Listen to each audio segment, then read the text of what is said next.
And welcome to this week's edition of This Week in Perfect Team. I am your host, DRC, and we are the show that provides instant community feedback on all new content releases. And we got a big one tonight, 24 brand new cards entering packs at the top of the hour. And we're going to break it down for you here tonight. Joining me, as always, is your Kidneys. How we doing tonight, Kidneys? I'm good. I see a lot of people in chat calling out the hair. If you remember, I posted that if we got the 102 overall Vladimir Guerrero in 2020, that I would match DRC's haircut. So I have done so. And yeah, I'm excited. I'm ready for tonight. Let's get going. Welcome to the No Hair Club. You wear it a little bit better than I do, I must say. Very impressed over there. All right, so we have got a great show for you guys tonight. The theme tonight, as we put a bow on your 2020 year here. The theme tonight is a celebration and a thank you to everyone in the community. It's been an awesome year. It's been awesome for Kidneys and I to be broadcasting with you guys for the past 3+ months now. And we hope that comes across with the show that we've got planned for you guys tonight. Let's take a look at what that show is going to be. So we're going to run down the 24 Peak of the Mountain cards that Chris just dropped on us. And we're then going to do OK Boomer, OK Zoomer. And theme tonight is back to the silver screen. We've got some big movies from the 90s. And we're going to see if we can't sweep Kidneys for a second week in a row.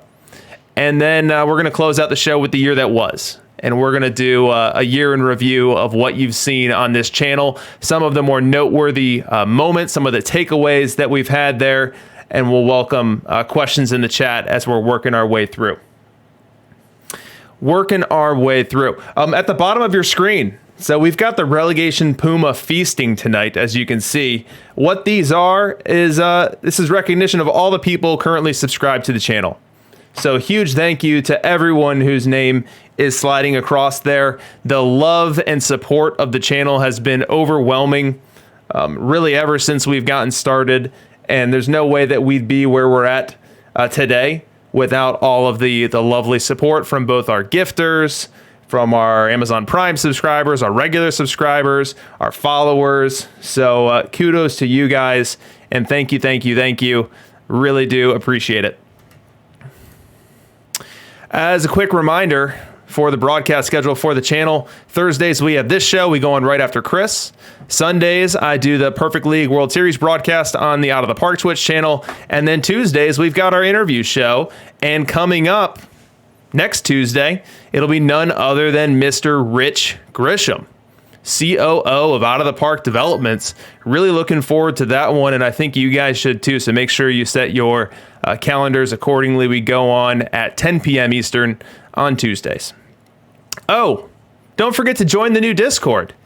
Let me put it in the chat. Let's see if this command works. There we go. Who knows if my Boomer link still works or not. Kidney had to correct me last time, but hopefully that is still active there. But on the Discord for the show there, you have an opportunity to make suggestions for what we should do on future shows. Every day I'm posting a daily deep dive, which is giving you some of my thoughts on the game and then how I play it and how you could potentially benefit from it. After shows, we're normally hanging out there in the voice channels, taking any questions that you might have and really just shooting the breeze as we talk about this wonderful game that everything is based upon. So check out the Discord if you haven't yet. All right, let's get started. Let's jump right in. Kidneys, is my link bad again? Yeah, you gotta, when you gotta post the link, you have to make a link that's permanent in the settings, so. But what I did is you gave me the permanent link last time and I put it in there. I don't know. It doesn't seem right. Yeah. Because when I clicked it, it didn't work. Yeah. I think what it is, because I see a lot of people joining, so thanks everyone for joining the Discord. So if you haven't, make sure to link your Twitch and your Discord account, and that'll give you access to some more of the content in the Discord there. It just needed that Zoomer touch. That was the problem. And that is always the problem. You were more than kind enough to do so. And, honestly, before we even get into this, let me thank you, Kidneys, because you have been integral in allowing these streams to happen with as few technical difficulties as we have. Now, anyone who was with us from episode 1 remembers just how nightmarish that first show was from an audio quality perspective. We were dropping frames like you wouldn't believe it. But Kidneys has absolutely been my shepherd into technology and getting to the point where I've got a computer that can actually do this, where I've actually got his webcam showing up the way it should on my end. So you are the real MVP here. If I'm Kevin Durant here, you're the real MVP, Kidneys. Thank you. I think the real MVP is the people who stuck with us through all those technical difficulties and bad audio issues on my end, and we made these things happen. So love to see it. All right, so let's talk Roger McDowell. We start with a gold card, a gold Met closer here, and one that has dangerously low stuff.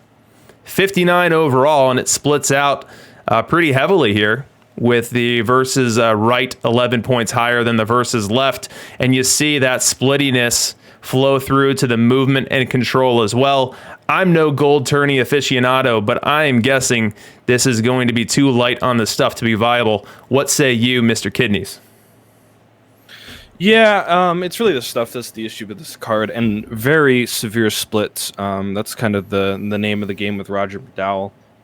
He has, something that he's just going to get eaten alive by the left-handed batters, and it's not bad v right, but recently when I redid my bullpen metrics, I was shocked at how valuable stuff is in the pen. And I think that not having that and trading it for movement, which is probably the least important stat in the pen right now, is just not a great trade-off. So I think that's a fair point, and allow me to call out to DishNet, gifting out a sub to Eucharin and Gorgo, subscribing with Amazon Prime. Thanks so much for the support, guys. Look at the top of your screen now, and you see what has popped out of Kidney's model in terms of expected FIP performance. Now, this is a low gold card, so we were never expecting perfect league performance to be all of that impressive. But we've actually hit a milestone with this one. This is the first time since we've been using the expected PEL FIP that we've got a FIP over 10. So McDowell, if you were crazy enough to throw him out on your perfect league roster, would get absolutely murdered. So don't do it. Yeah, and my thing is a little funky right now with low stuff pitchers. It really hates them. But yeah, 10 is pretty bad. So doesn't play in perfect league for sure. I mean, obviously it's a low gold, right? But more thinking about a gold tournament setting, I don't think it plays with its very low stuff and pretty diversive splits. So awesome. Moving on, we've got the wild thing, Mitch Williams. This card is a Phillies card, but anyone who's like me, they think of Mitch Williams as the Cubs closer, and the Cubs closer that nearly gave my mother heart attack after heart attack as he would walk the bases loaded and then proceed to try to strike them out as part of that 89 Cubs team that went to the NLCS. And this card here captures the essence of Mitch, really, which is that horrific control. 44 versus left, 42 versus right. Both metrics too low to be using within gold. Although his versus left profile here is bringing a ton of stuff and a ton of movement. Kidneys, am I wrong in saying that the control here is just too bad to consider it? Yeah, it's just too much, which is crazy. I was just talking about how good stuff is, but if you don't have some semblance of control, you're just going to walk out every person that you face. And that's kind of the issue for Mitch Williams, as you aptly called him, the wild thing. He is just going to walk. I mean, I think my projected walks VL in a perfect league setting is almost 300. So a little bit too much for somebody to be, a use for him at a high level, I think. All right, we got 2 new subs in the channel there. We've got Oof and Subliminal Glory. Thanks so much for using your Amazon Prime to get yourself a free subscription there. Thanks for the support for the channel. Our expected PEL FIP for Mitch here is a touch under 7 versus left and approaching 8 versus right. So again, don't even think about it. Next card is Jim Abbott. And with Jim Abbott here, we don't have a card wildly deficient in any particular category, like we saw with our first card being deficient in stuff and our second card being deficient in control. But here we've got a card that doesn't really stand out for anything. So it's just kind of very blah. on the stuff, movement, and control. It's split neutral and a starter, so you could throw it in the pen and hope for a little bit of a stuff boost here. The pitch values don't suggest that stuff boost would be anything too meaningful. What do you think of Jim Abbott? I just want to point out you did a fantastic job pronouncing the Roblox death sound. That is oof. So good for you. I don't even know what Roblox is. Yeah, maybe that'll make it into a meme for the stream. So we have a card that's pretty good. My biggest disappointment with this card, though, is the fact that they did not edit the card art for Jim Abbott, and I think that is a shame. More seriously, it's just a little bit blah. Gold likes to have a very specific, either you have an insane amount of control or you have high stuff and good control as well, right? And so this card doesn't really do any of those things. Just kind of a wash overall, and not really expecting to see it make too much of an impact. So let me take back what I just said, as Yuka has given me some business in the chat here. I believe that Roblox is a competitor to Minecraft because my kids were disappointed when they got Minecraft instead of Roblox. So I can only assume they're similar, but that's about the extent of my knowledge. Am I wrong there, Kidneys? You got to educate your kids that Minecraft is the far superior game. Okay. All right. Well, I'll get right on that. And thanks, Lipitor Kid and Extreme, for throwing some bits into the chat. Really appreciate it, guys.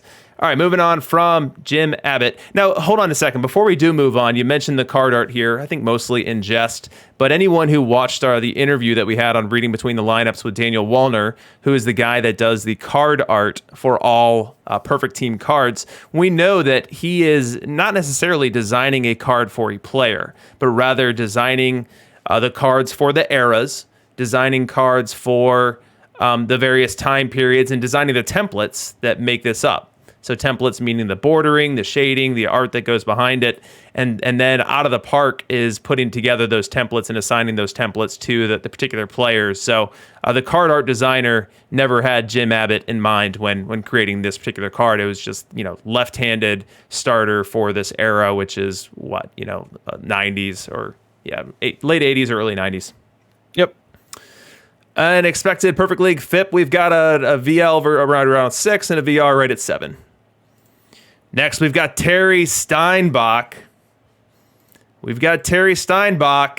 And someone was in the chat wondering how many bird references we'd see tonight. Well, we can start the ticker. We've got our first one here. This is definitely a bird profile. And for anyone unfamiliar, a bird profile is one that has power as the dominant trait.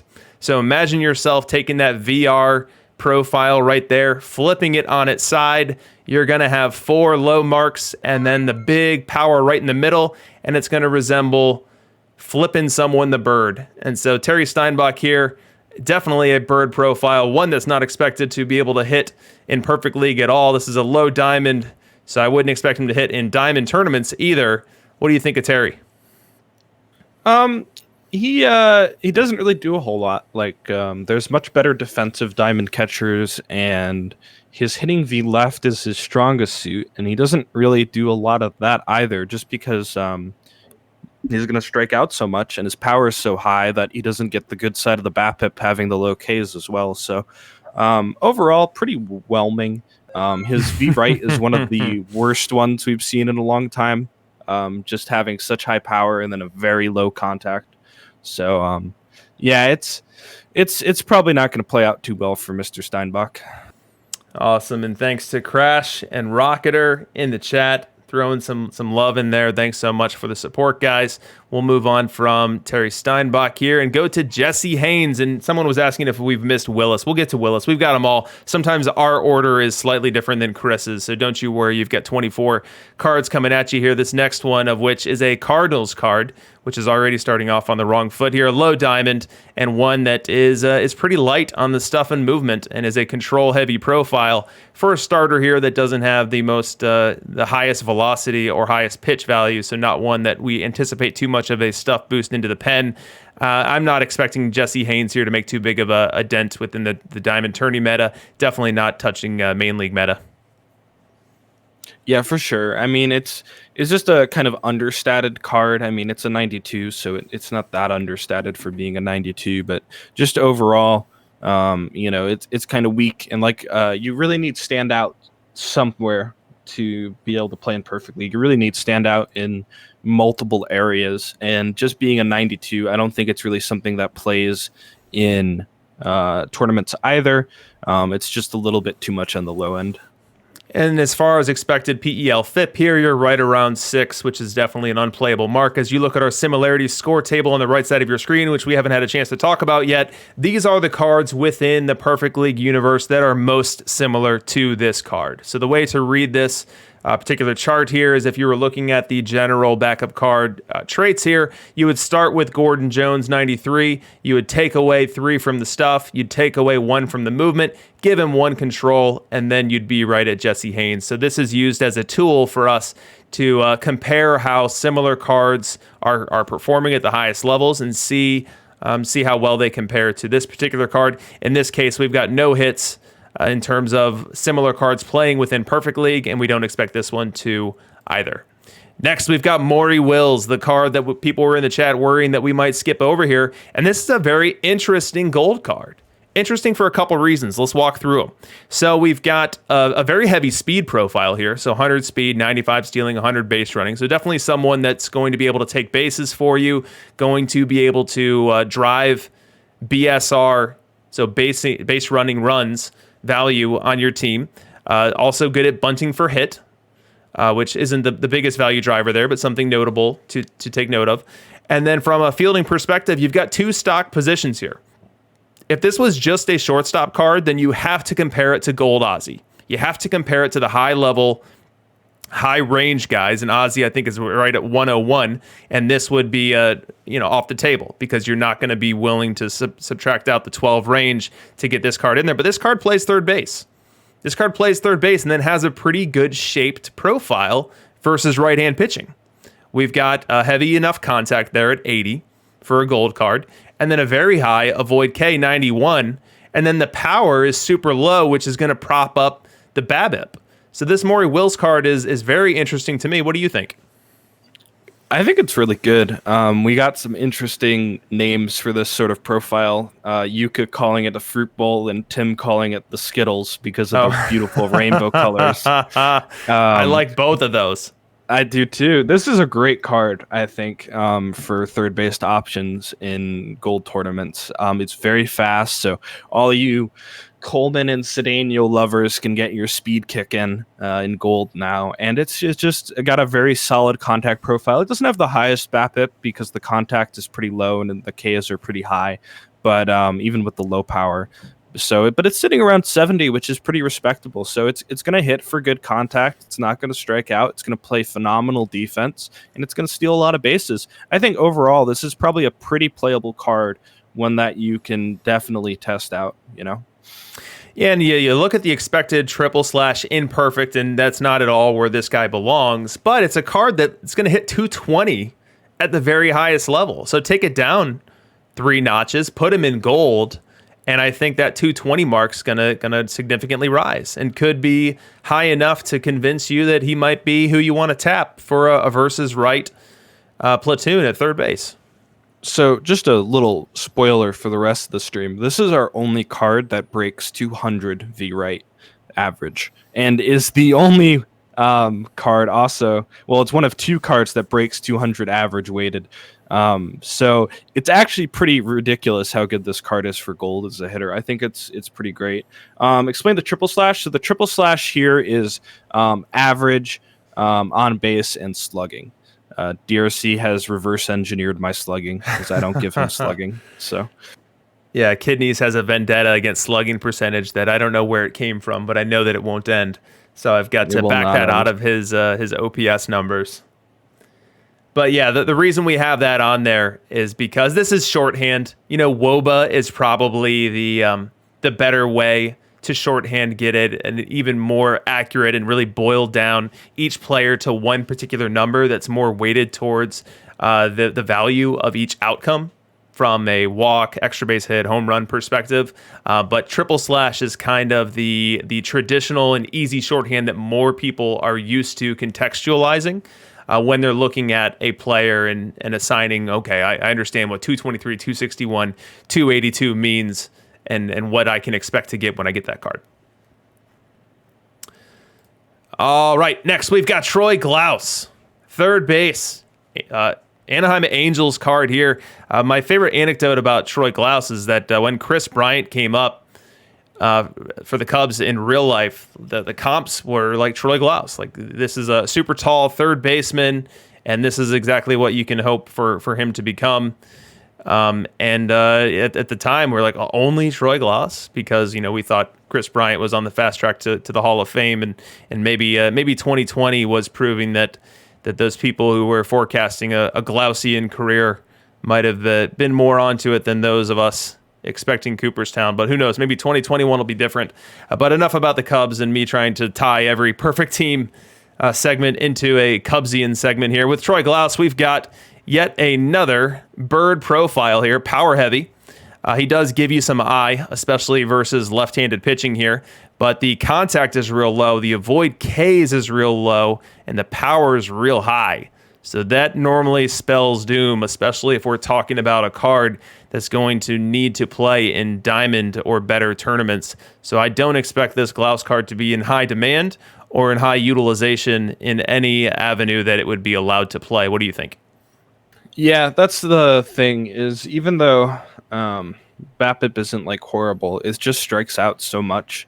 So this is really a card that maybe you play the left at shortstop and entry pool or something like that, because it has really high eye and really high power. So it's gonna draw a lot of walks, and it might hit some home runs when people are exhausted. But outside of that niche use, I don't really see too much to do with Troy Glaus. It's just a little bit underwhelming defensively.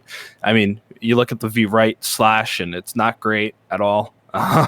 So yeah, probably not a good place for Troy Glaus to be. Though it's funny you mentioned Chris Bryant, because I was under the impression he's probably not a Cub for too much longer. Ooh, that's low. That's low and probably very accurate. I don't want to talk about what's going on the north side. That's punishment enough. Oh, that Yu Darvish trade. Oh, boy. Oh, boy. I like Davies a lot, but yeah, not for Darvish. Let's talk about Wilbur Wood before we get the waterworks coming out here on New Year's Eve. So Wilbur Wood, we have got a movement week profile here with Wilbur Wood. But from a stuff perspective, we can expect a pretty healthy stuff boost going to the pen here with average velocity, but a very high pitch value on that knuckleball. Only 3 total pitches here. So we could be looking at a left-handed pitcher that goes into the pen and gets its stuff well above 100 here to go with a 92 control with it. What do you think of Wilbur Wood? Honestly, for a 93, he's pretty solid. Also, I just realized he's a knuckleballer, so I know people love their knuckleballers. As far as I know, it doesn't change anything in Perfect Team. It does in the base game. It actually lowers the pitcher's BAPIP, which is really cool. But he actually might get a pretty nice stuff boost because he's only 3 pitches. And honestly, if you're looking to play him maybe in a sort of a cap setting, or I don't know if he'd make the cut in Diamond Tournament, probably not. But he's not a bad card overall. Not a bad card overall. Completely agree. Still no similarity scores, no similarity hits within the Perfect League, but we'll see some of those later on in the stream. Our expected FIPS for this particular card here is versus left. We've got him under 5. It's our first time seeing a card under 5 on the FIP here on this stream. And then the versus right, just under 6 there. Not a recommended card for you. You can do a lot better for a left-on-left type card. As well as avoiding some of that damage VR, which I would actually anticipate this card is worse than a 577 FIP in Perfect League. But we shall move on. And we've got Mordecai Brown. 3-finger Brown. I just want to note on Wilbur Wood first. So some people might actually be confused why a card with reverse splits has a much worse triple slash, or just a much worse FIP rather, versus right. So because you're a left-handed pitcher, when you play right-handed hitters, they very highly have better stats versus left-handed pitching. So even though he has reverse splits, which is a good thing for him as a starter, probably in like a lower level, like a sub-gold setting, this card's pretty playable. But overall, he's still going to suffer a lot V-right. Good call on the reverse splits. Let's get to Mordecai Brown, a Cubs card. And the first thing I thought of here is, I don't know if anyone saw the Tuesday stream I did this week interviewing Doc, the manager of the Detroit Fury. But I committed to him that if he starts up that theme team league next year in Perfect Team, that I'd be more than happy to jump in and submit a Cubs roster to it. And this card would fit right onto it because there's not a ton of Cubs starting pitching there that's all that useful. As you compare this card to those around it, you see a lot of early meta cards that people were using in April, May, and maybe not using in Perfect League, but using as they were traversing their way up silver, gold, into diamond. You see the Ed Walsh 100, Jack Powell 96, the Cy Young 98 had its moment in the sun, so this card I think would have had some usage earlier on in the game cycle. At this point in time, not quite there, as you see the expected FIP right around the 5 mark versus both sides here. What do you think of Mordecai Brown? Yeah, overall, it's not that terrible of a static card. The issue is its control is just a little bit too low to make the benchmark in a high league, right? You really need just a little bit more for it to be successful. So he's just going to walk probably a little bit too many people to be like really solid in a high league. But, he's close to that benchmark, probably, like the 92, 93 to being playable. And he's going to get a nice stuff boost. It's going to be pretty reasonable. So maybe you could play him out of a pen at a lower level. And that's probably your angle with this card. Yep, we do have reverse splits on this card as well. He's got better stuff, better movement, and better control, all versus the offhand as well. And I'm calling this one my fave solely for that reason that this card, if it were in PT22, could be a submission for either my rotation or my bullpen on my all Cubs team. Next, we've got Jose Canseco, which dreams do come true for Doc. On that same interview I referenced a moment ago, he did say that he wanted Jose Canseco in the game, and he's got it 2 days later. So out of the park and Perfect Team definitely listening to the requests of the Doc. But this Canseco card, to no surprise, is our third bird profile of the night. You see the expected triple slash at the top of your screen. So this card not likely to make too many waves here. Even in entry pool, the eye is probably not exactly where you'd want it to be. But what do you think of this card? I don't really. It's one of those cards that's absolutely unplayable in the outfield because it has 60 range. So that's kind of a rough spot to top it off. So this has to be approached as a DH, right? And as a DH, it just kind of misses the mark because it's going to strike out so often and so few, and then it doesn't even get the good side of the BABIP because it has such high power. So it's not going to hit for contact at all. And after that, there's really not too much to look for at it. And as you look at those similarity scores, you see a lot of profiles that struggle to make it deep within this game, to make it up the ladder in this game. Sammy Sosa, I don't think I've ever seen a Sammy Sosa card played above gold. Same could likely be said for some of these other names here. So it's tough for that power-heavy strikeout-heavy profile to work its way up the ladder. And you see that with the expected triple slash here with the VR profile failing to break 150 on the average and failing to break 190 on the OBP. Next, we've got Zach Greinke. We've got Zach Greinke here with a typo. I've got Zach Greinke on the orange banner here, whereas the card art has appropriately and correctly Zach with a K. But as we look at this card here, you've got another starter, 5 pitches. The velocity is really high for Greinke, so 96 to 98. Making me think this one might get more of a stuff boost than we'd expect from a card that typically has 5 pitches here. It's a stuff heavy profile, weakest in control. What do you think of Greinke? Probably one of the weaker diamond pitchers tonight. He just, he's got that very low control for what you want probably out of a diamond pitcher. And while he's overall not statted badly, he's got 5 pitches, so probably not really a great bullpen option either. So I don't know. I just don't see too much out of Greinke. It's a shame he doesn't get that famous high control that Greinke is so good for. Yep, and as we look at the similarity scores, we do see some more old meta guys here. So Don Sutton certainly got a lot of use early game. Jerry Kuzman was a sneaky reverse. I believe he was reverse splits lefty. Walter Johnson, 100 certainly had its time being played, but at this stage of the meta, you're not going to see much Greinke utilization, and you see the expected PEL FIP there, over 5 for both sides. Next, we've got John Matlack, a lefty starter, and one that is better than Greinke, in my opinion. You're going to definitely get a good boost going to the pen. Only 3 pitches here, one of them with the 95 pitch value. The control is a tick better, so you're probably looking at a lefty reliever here with the stuff right around 110, maybe 112, 115, somewhere in that neighborhood, that's going to hold runners well and be able to come in for either long relief appearances or come in and try to put together a couple innings for you in the back end of a pen. But another card that really looks old meta and not something that's going to come in and be highly desirable. What do you think of Matlack? Yeah, certainly old meta is probably the use of the word. Like, if this card came out at launch, should probably be played. But nowadays we just have so many good high end cards that really stand out above the others that it's not something you're going to play end game. At a lower level, this card's probably pretty good, just because it's so solid overall, and it's going to get a pretty good stuff boost with how its pitches are set up. So, not the worst showing for Matlack.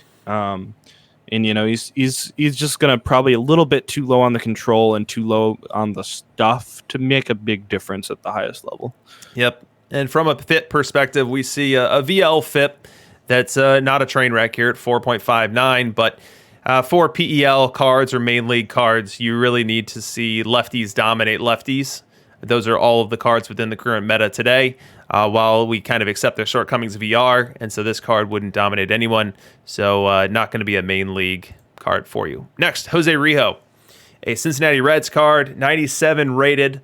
You see this one's pretty deficient from a movement perspective versus left-hand batters, which likely rules it out of being able to be started. You could probably make the same argument for the control profile here, which is only 86 on its strong side, 83 on the weak side. So we're likely talking about a bullpen arm here. The low velocity doesn't portend to a huge stuff boost, even though it's starting with some pretty good stock stuff there.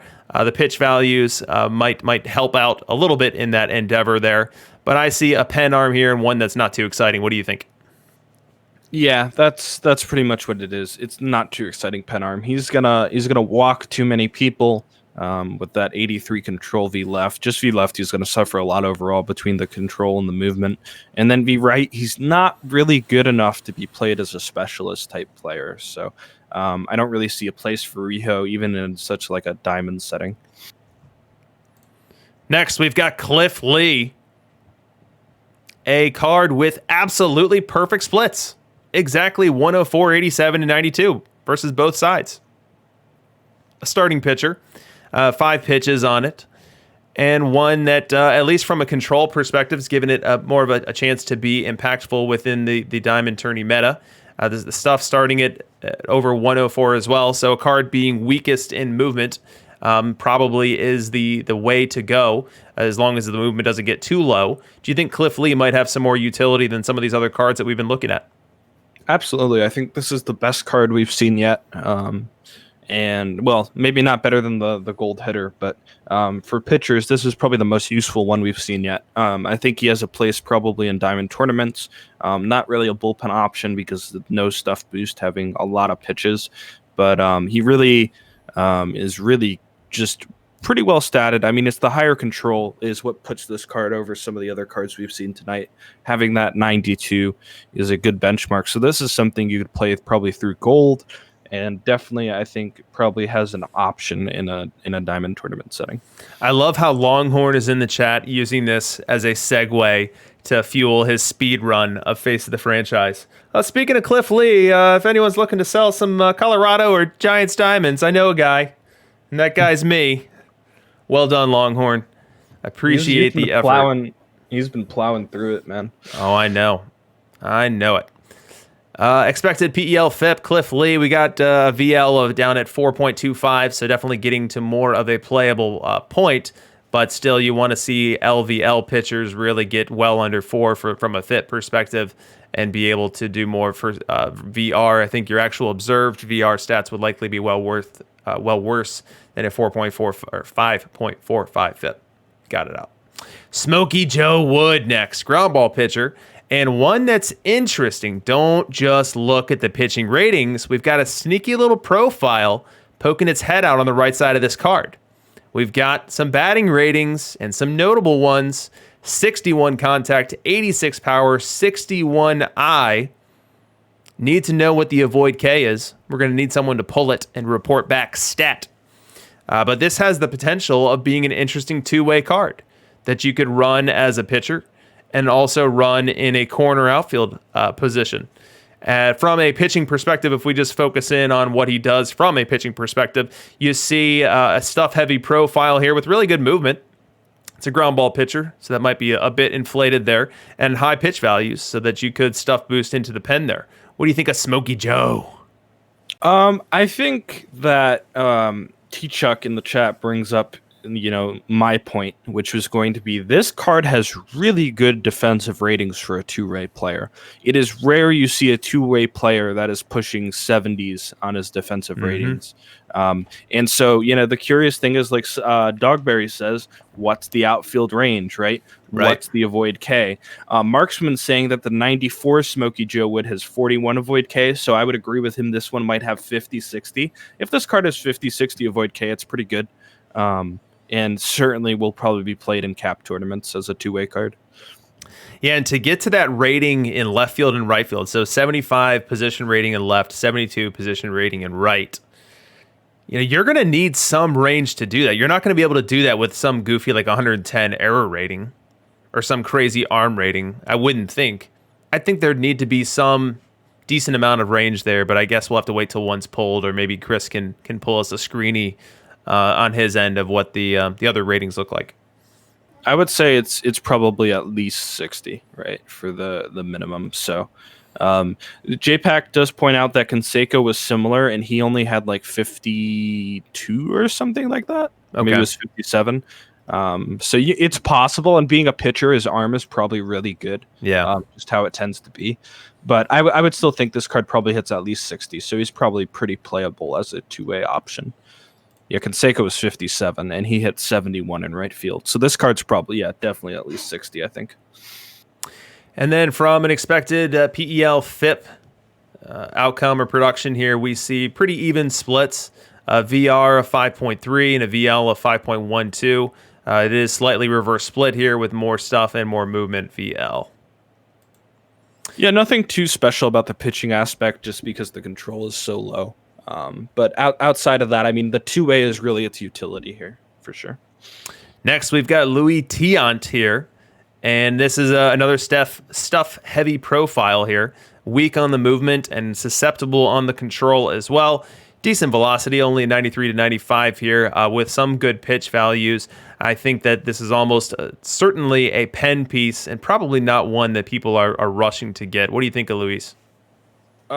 Just too understated. I don't think that the boost will be that big because he's running 5 pitches and his highest is, he only has 2 considered good ones. Mm-hmm. I'll say they're good ones because they're in the blue.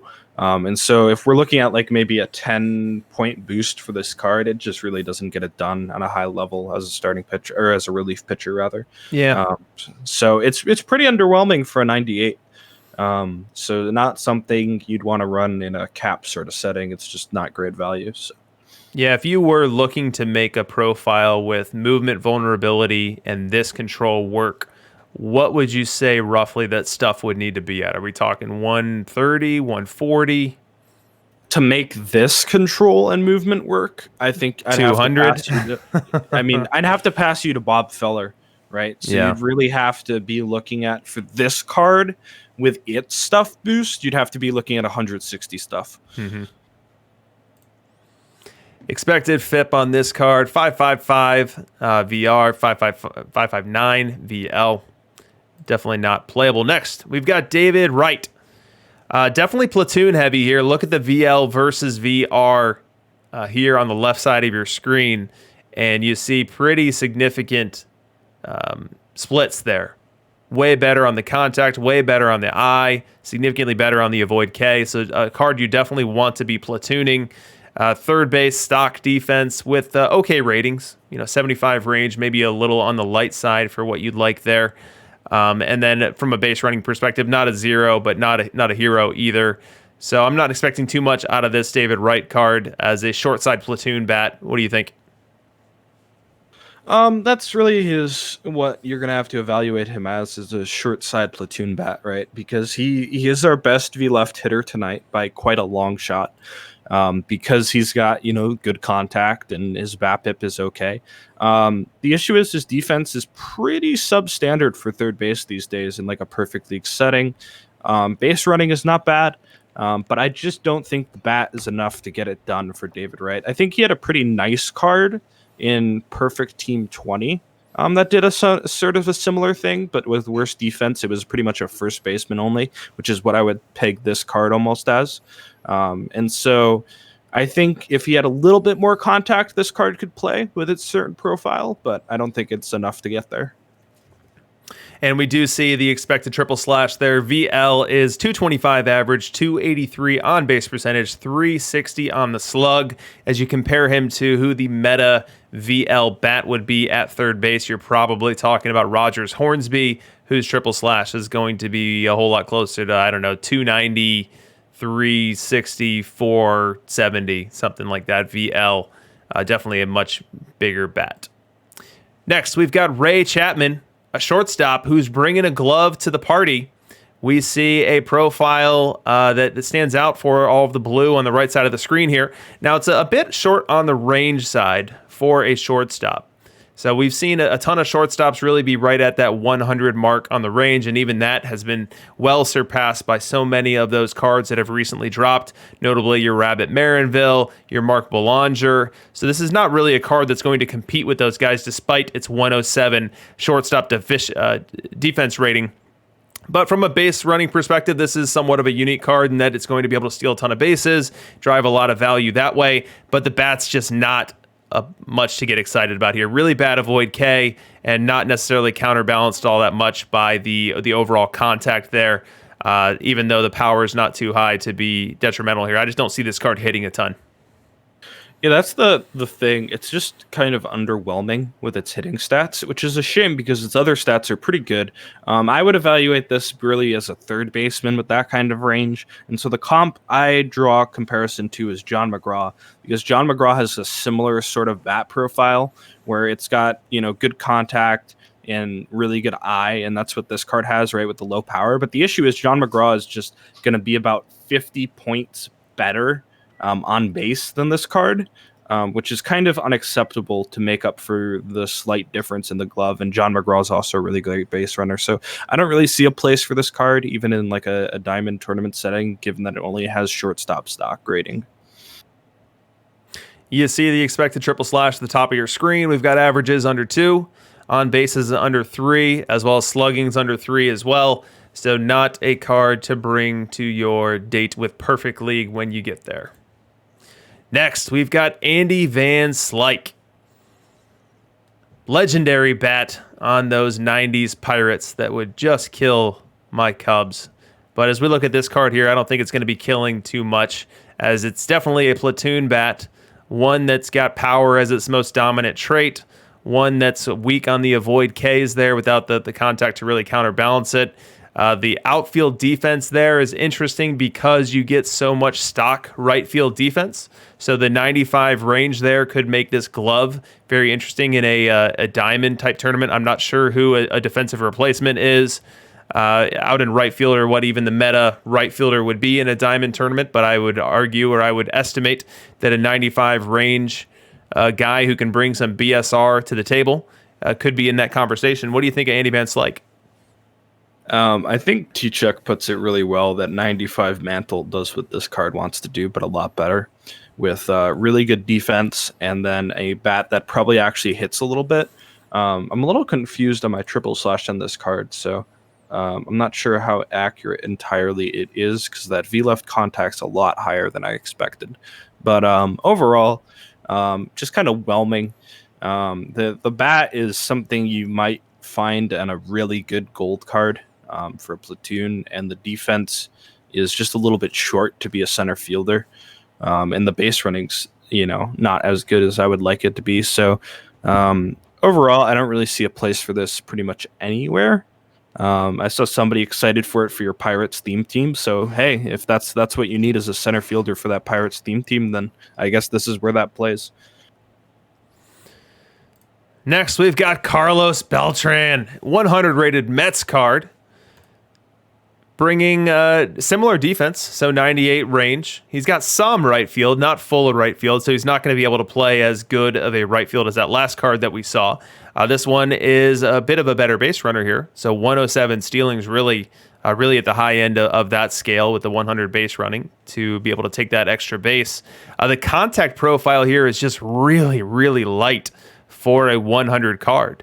Only 91 VL, only 87 VR, paired with a relatively low avoid K. Even though this is a splitty or a switch hitter, which I know that you love, I don't think it's going to hit nearly enough to play the way that 100 cards need to play. And you can see that with the expected triple slash that we have there, and the fact that within our bat similarity score table, we are still searching and hunting for our first hit for a card similar to a card that we've shown that actually plays within Perfect League. Yeah, this card actually kind of has a bird profile. It's a little silent because it's got some blue at the top, but this is definitely a bird profile card, and that's kind of just the issue with it overall. Is the contact, like you touched on exactly, is very low for a 100 card, which is kind of a shame because it's the switch hitter. It's very fast and it plays great defense, and I would love to have some more cards that do those things on my team, but just too little contact to really get it done for Carlos Beltran. No love for it, even though it's a switch hitter, and I know you love those. That's really saying something, Kidneys. Absolutely. Next, we've got Tony Lazzeri. And with this card here, we've got stock second base defense. That's its primary position here. You see that with the 103 rating. It's going to train up to be even better at third base, likely, but coming from a stock perspective with only 69 there. And a card here that's going to be a short side platooner. If you're batting this card versus right, you're going to regret it because you've got a bird profile there with the power being the heaviest trait. The avoid Ks being down to 57. It's a right-handed batter, so it's going to get dinged by the pitcher's strong side there. And then versus left, it's a bit rosier. I mean, you still have the strikeout concerns there with the 62 avoid K, but power is still the dominant trait. So even though he's going to walk a bit here, I don't expect the contact to be all of that high quality contacts, and I expect him to struggle between strikeouts and batted ball luck. So I'm just trying to double check here because I don't want to be wrong about this. But other than live cards, I have this as the third worst perfect hitter in the game. And other than live cards and pitchers, because there are some good pitcher hitters. And with that kind of defense and base running, I would think almost without a doubt that this is probably the worst perfect hitter in the game. And so it's just a little rough for Tony Lazzeri. He doesn't have the defense to hold second. He could hold third base okay, but he's just not going to get any hits with that bat. And his V-right is so bad that I probably wouldn't play him almost at all. Yep, and you see that with the expected triple slash there. Neither of them over 200 on the average. No one even approaching 300 on the on-base percentage and not hitting for the type of power that you hope for with a power rating over 100. Let me call out Chuck in the chat here, gifting out 5 different subs. One going to Ziggler's Tusk, Captain 12, Buckeye JD, Ice Dog 9999, and JZZ 298. That subscription is going to open up some additional channels for you within the Discord, so make sure you check that out. Eddie Matthews, third base card. This actually brings me back because wasn't Eddie Matthews the live SE reward for the Braves? Absolutely. So this takes me back to like early April when I was trying to build a team and I got Eddie Matthews and realized that that card wasn't going to be my long-term answer at any given position. But this card here also probably faces that same fate. Not going to be your long-term answer at any given position. It's a 100 card here, so we're not talking diamond tourneys. We're talking main league play here in open tourneys. And judging by that measure, judging by that stick, this also bird-like profile here is going to be tough for you. The defense is not there to be a glove-dominant player, and the bat is not really there to hit even as a platoon bat with the strikeouts that you're going to have, and then the BABIP troubles that you'll have with the power profile. Not a card that I think you're going to be super excited about when you pull it as your historical perfect card. There is one scenario where you pull this card and it's very good. It's when you pull it in entry pool. This card will be probably one of those cards that the entry pool players seek after to play like a shortstop, second base, and entry pool because it does mash and it has a really good eye. But outside of that, that's probably where this card caps at. It really, really, really struggles v left. It has a bird profile and its defense is very low for its position. And it can't run. So with all those things combined, he is pretty good v right. And like I said, his place is going to be in the very lower leagues. He's going to make you a lot of points with the high eye and the high power. But I think outside of that, probably doesn't see play. Expected triple slash here. We've got a strong side VR of 196, 279, 336. You're going to want to sell this historic perfect unless it's the linchpin on a major mission that you are collecting. Johan Santana is next. This one was the last one that Chris showed. We've still got others to show after this. At least I believe we do. But this card here is very interesting, and one that I wanted to take some time discussing here. We've got a card here that is split dominant, so 13 more stuff versus left-handed pitcher. And as you see on the right side of our screen, we've got some light-ups here. We've got some hits on our similarity score table. So the first 5 cards from a general perspective all play within Perfect League. And then you're going to see that those hits continue as we get into the versus left table, as that's what this card really stands out as being good at. So the number one comp versus left, which is where I always like to look at a card, is like when it's put into position to be successful, how successful will it be? That's the measure with which I start grading a top-level card, especially a left-handed arm. And so we look at that Randy Johnson card, which is the closest hit there, where he's basically Randy Johnson with some with less stuff and a little bit more control. That's a trade that we're going to be okay making, depending on what the stuff boost is here compared to what Randy Johnson's stuff boost is. We can talk about that more in a second. He's also Guidry with a little bit less control versus left, but bringing more stuff and more movement. That's probably a near even trade there. And then we see that he also comps to the Noodles Han, which in short supply, we have a very good sample there. And he's basically Noodles with a little bit more stuff and significantly less movement there. So the VL standard for this card, he likely clears the bar for. VL with that 136, 87, 92 profile, he's going to be able to live and compete at the very highest level. Now, how's the VR going to do? The profile, the 123 stuff, 87 movement, 90 control, I would stop short of calling that a starter profile. 90 control versus right is kind of fringy, and that 123 stuff with how good right-handed batters are versus lefties, I think is going to end up with some problematic instances there. More contact than you want going out there, and that 87 movement not quite being impressive enough to set it and forget it as a starter. But I do think Santana's got a role on some teams, at least as a rotational arm. And by rotational, I mean swapping in and out as you need to keep your bullpen fresh. What do you think? I'm surprised what Marksman just put in the chat. He thinks it's going to be a 14-15 stuff boost. I think this card is way higher than 14-15. And maybe I'm wrong on that, but it only has the 3 pitches, and one of them tops out at 116. So I think this card probably gets a very big stuff boost, and I think it's just straight up better than Randy Johnson. And you see Randy Johnson played a lot in Perfect, and with the stuff boost this gets, Randy Johnson gets almost no stuff boost because he has 5 or 6 pitches. I think this card is very, very good.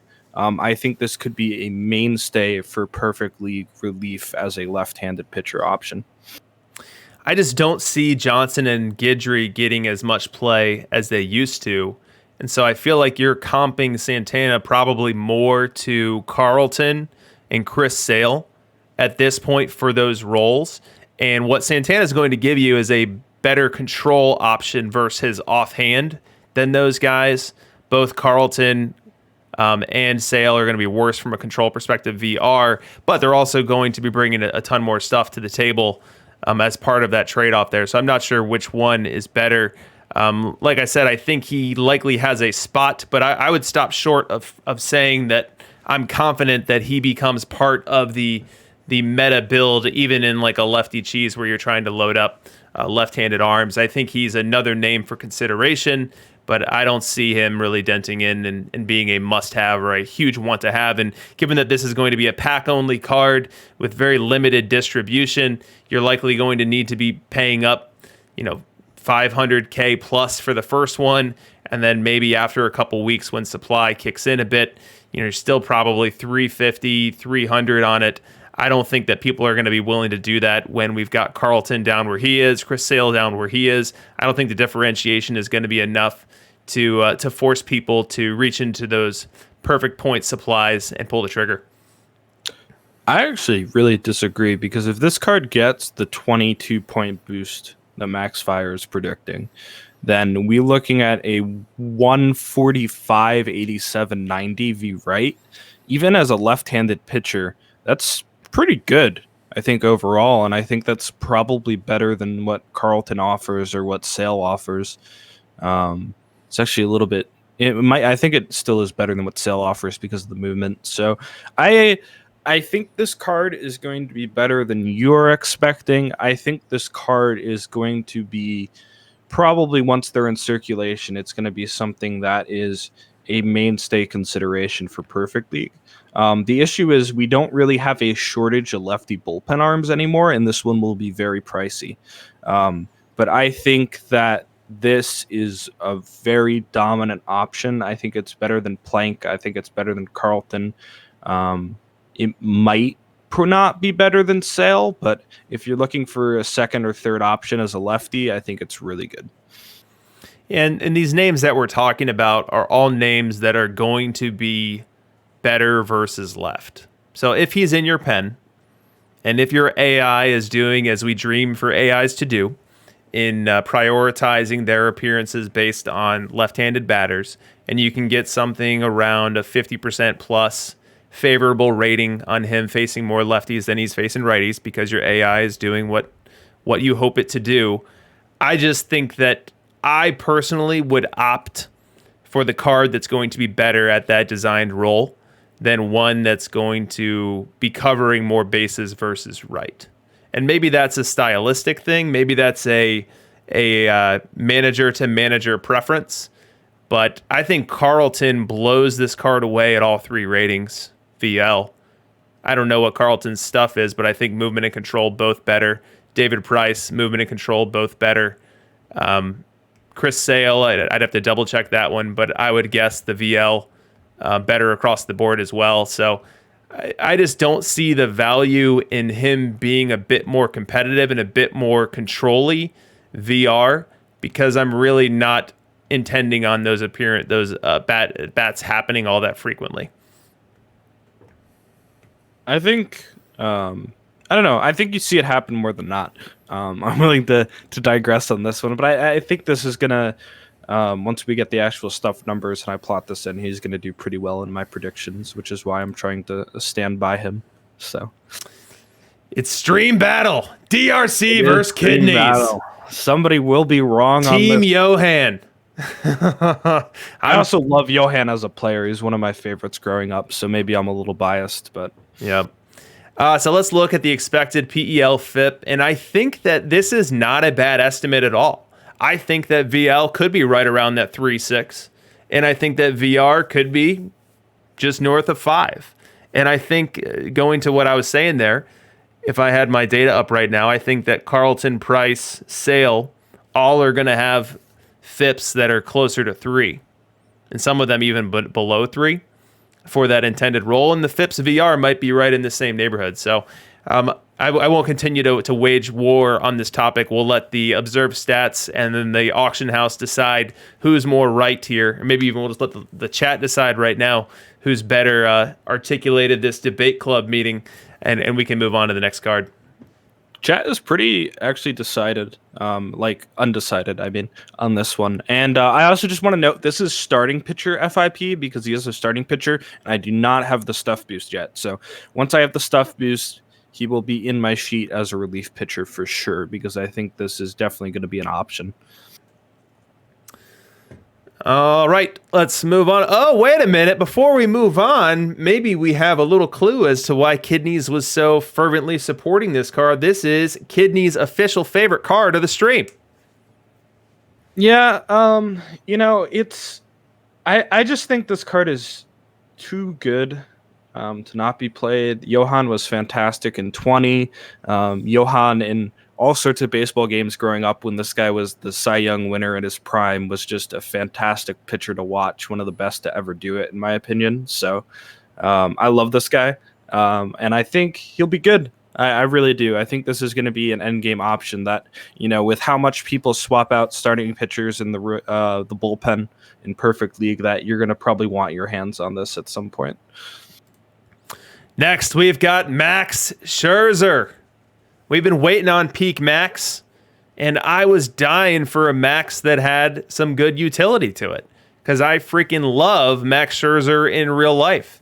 Another fantasy mainstay on my dynasty team that I have absolutely loved having for the past 6 or 7 years or whatever the tenure is. But this card here is interesting, and let's dive in and talk about it here. So when I saw this card, the first thing that came to mind for me was Dennis Eckersley. Eckersley famously has incredible control, really good stuff, but that movement that's just so vulnerable. And as you compare it here, and do keep in mind that Scherzer is a starter, and as I back out Eckersley, you can see his pitch values there, his velocity very high. So even though he's got 5 pitches here, I do think you're going to get a pretty decent stuff boost here. So his stuff likely eclipses and perhaps even significantly eclipses Eckersley here. But do keep in mind that Eckersley has a lot more control. So 3 more control on the strong side, 4 more control on the weak side, and even better movement versus right. So I think what you're going to end up with Scherzer in the starting rotation is just way too much vulnerability. Going into a lineup with 6 or 7 lefties, that's going to be a complete no-go. As he trots into a lefty cheese park, he's going to have the fireworks operator working overtime as Ken Griffey Jr. is taking balls out to right center. And then as you put him into the pen, I think you're going to have an experience not too dissimilar to Eckersley, which has fallen out of favor in high-level play because of his nickname that he's earned, which is Upper Deckersley, because he gives up those home runs in really tough spots. I know that you have a somewhat divergent opinion here, and that extreme fly ball profile might have something to do with it. So the floor is yours, Kidneys. So I want to point out some things about extreme fly ball that some people do not seem to understand a little bit. So I saw in the chat, people were like, wow, his movement's low and he's extreme fly ball. The amount of home runs he's going to give up is a lot. It's actually the opposite. Extreme fly ball, it's factored slightly into movement, but it ends up his home run negating power is actually better because extreme fly ball only applies to the hits. It's not you have a higher chance of home runs, because home runs and hits are separate things in how the order of operations in the game processes things. So I think this card is actually a bit better than expected when you first look at it. So when you take that into account, extreme fly ball is actually better in out of the park than it is in real life because of the quality of outfield defense in out of the park. It's actually better than ground ball if my math remembers correctly. So he's going to be, I think, much better than Eckersley out of the pen because the stuff boost and the control isn't that far different VR and the extreme fly ball tendency.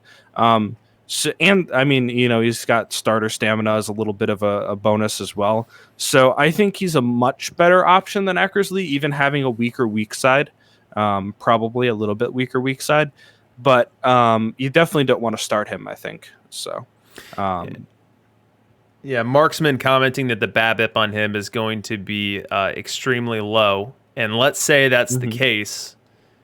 Are you willing to live with the batted balls being very home run heavy? So his homers per 9 rating is going to be just as bad as Eckersley, somewhere in that neighborhood, I would think. I mean, he's yielding 5 movement to Eckersley VR, and that's not going to change in the bullpen. Now, the extreme fly ball interplay there that you tried to break down for us, that could have some impact here. But let's say he is giving up a very low BABIP, and his 92 and 96 control, not elite, but not horrible. Like, are you comfortable with him kind of being that roll the dice guy in your pen, where if someone comes up there and puts the bat on the ball, there's a pretty decent chance that when it gets to the order of operations of, is this a home run? The answer is going to be yes, a lot more frequently for him than it is for other people. Yeah, that's for sure. I just think his control is good enough and his stuff will be high enough. It's probably only going to be like 145 out of the pen. It's probably not going to be anything super special. But I think that's good enough for a card with this profile that he could be another option in a perfect league bullpen kind of rotation. I don't think he's as good as the Johan is, but I think I'm a bit higher on the Johan than most people. You know, what I'd love to do, and I wish I had done before this, is pull Lee Smith's bullpen backup card ratings. Because I feel like he might be like a Lee Smith who's a lot worse versus righties. So looking at Lee Smith, he does actually kind of have Lee Smith V left, but with a lot more stuff. Probably going to end up with about 20 more stuff V left. So a little bit weaker V right, or probably a lot weaker V right because of the control gap of 6. But definitely a lot better V left. So it's somebody you could play in comparison to Lee Smith. Obviously, it's probably going to cost a lot more. But I think overall, if your comparison to Lee Smith is slightly worse V right, you're in a pretty good place. Yeah, I just think that if I had to choose between the two and I could get 40 starts out of Lee Smith as an opener, walking into 5 out of his first 6 hitters being righties, or Max Scherzer in a similar role, or even just in a traditional middle relief role, I'll probably go Smith. So again, this will be a pack-only card. No collection to get you to this card, so the price is going to stay high because supply is going to be low. So similar to Johan, I think it has a place, but its place is on shaky enough ground where I wouldn't be the one to pay the premium for the rarity and go ahead and pull it in. But I will be eager to see those that do and see the statistics that are pulled down from Perfect League. And expected PEL FIP here from Kidney's model is 502 versus right, and then 501 versus left. I think that I'm a little surprised that the model didn't spit out a significant split between the two because it is a traditional split card. But in the neighborhood of kind of what I'd expect, maybe the VR just a bit stronger. Yeah, so the VR is probably going to be a bit stronger. Technically, VL in my model runs a bit lower than VR, just quality of bats, I think. And the also the issue is with the VR being probably higher is that you have guys like Hornsby and Mays and DiMaggio that are righty hitters, so having the low movement VR impacts you a lot more than it does V left. Sure. All right, so that is the set. 24 cards in. We've labeled our favorites here. So Kidney's going with the Santana card. I'm going with my theme team 3-Finger Brown, Mordecai Brown card. And we got a lot of other cards to take a look at as well. What did you guys in the chat think of this content set? And any parting thoughts from you, Kidneys, on this group of Peak of the Mountain cards? Oh, it's a lot of cards. Don't do that to me again, Chris. I mean, probably next year they'll be at some point they'll do a 50 card drop like the Negro League set this year, and we'll see what happens. How we have to process that all on stream. So, M-Dub actually puts it pretty well, I think, with it was a great May content set, and I'm going to leave it there. Yeah, well said, well said. A lot of cards really had that early meta shape to them. All right, it is 7th inning stretch time, and anyone familiar with the stream knows what happens during the 7th inning stretch. We play everyone's favorite game show, Okay Boomer, Okay Zoomer. And the spirit of this show is We Show Kidneys, who was born in 99, I believe, 3 things from the 90s, and he is tasked with identifying them. And then in turnabout, he shows us one Zoomer meme from today, and I've got to try to make sense of it. And I feel like I'm getting better at it. Now, last week, it was a 3-0 whitewash shutout of Kidneys. He couldn't name any of them, and we got his meme. So we are looking to build on our momentum here tonight. All right, first, and again, the theme tonight is movies for the 3 that we're showing Kidneys. First one comes from Chuck. Now, what movie had Tom Hanks and I believe his name is Michael Clark Duncan, as well as a couple other high-profile actors, and was set inside a prison cell? No idea. Too many Tom Hanks movies for me to get this one. Tom Hanks and American Treasure that everyone loves. Okay. So happy he recovered from COVID. And this movie was called The Green Mile. If you haven't seen it yet, go ahead and add it to your list. Definitely a good one. Never heard of it. Next one, also coming from Chuck. And if you yourself want to see your suggestion on this show in the future, DM me anytime you want. I'm working through an inventory of suggestions for the people that have already done so, but would love to always have more ideas for 90s stuff to quiz Kidneys on. And Chuck supplied this one here. Now, what movie is this? This is a movie poster. It had Harvey Keitel, had Chris Penn, Steve Buscemi. Was a big movie here in the 90s. Let me see. I do think that movies are a weakness for you. Walnut, I believe, was saying that. It is a huge weakness for me, so I do not know what this is. And when Swecky gets back from where he is right now, he will probably ream me out for not knowing movies because he loves movies. Yeah, this is a Tarantino flick. Does that help at all? No, I don't even know if I've seen a Tarantino flick. Oh, no. You've just outed yourself. Well, this one was called Reservoir Dogs, and another excellent flick from the 90s. Definitely one to add to that list as well. I've definitely heard of this one. So Cancel Kidneys trending in the chat right now. Last one for you, and last chance to not go 0 for 3 tonight. I wish you good luck here, my friend.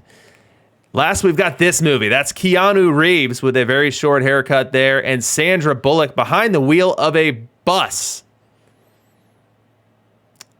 This was a movie set almost entirely on that bus, and the premise was that if the bus slowed down, it would explode. There was also a high-profile actor as the bad guy. I can't remember who the bad guy was. Someone will help me in the chat. This is going to be one where you reveal the name, and I'm like, oh, I know that movie, but I don't. It's not coming to me. It was a Dennis Hopper. Yep. All right, so this is another 0 for 3. We've definitely found your weakness, Kidneys. It's in the movies, and this one was called Speed. Oh yes, my friends just watched this recently. Okay, so I do know this one, but it was not coming to me at all. So that's a very good one. All right. So, wow, 0 for 3 again, really closing out 2020 with a blur is your Kidneys. And now it's meme time. On the other side of this click, a silly Zoomer meme of today will pop up, and I will try to walk through it. Here we go. Okay. All right. I feel like I'm in a good spot here. This is a Doge.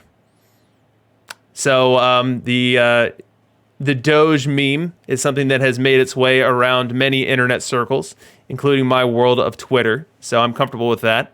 Now, the silly font and what we're having here, obviously all of these words and phrases pertain to our show here. Very funny Chris, 2 baldies, which is true tonight. Many diamond, such many cards. Wow.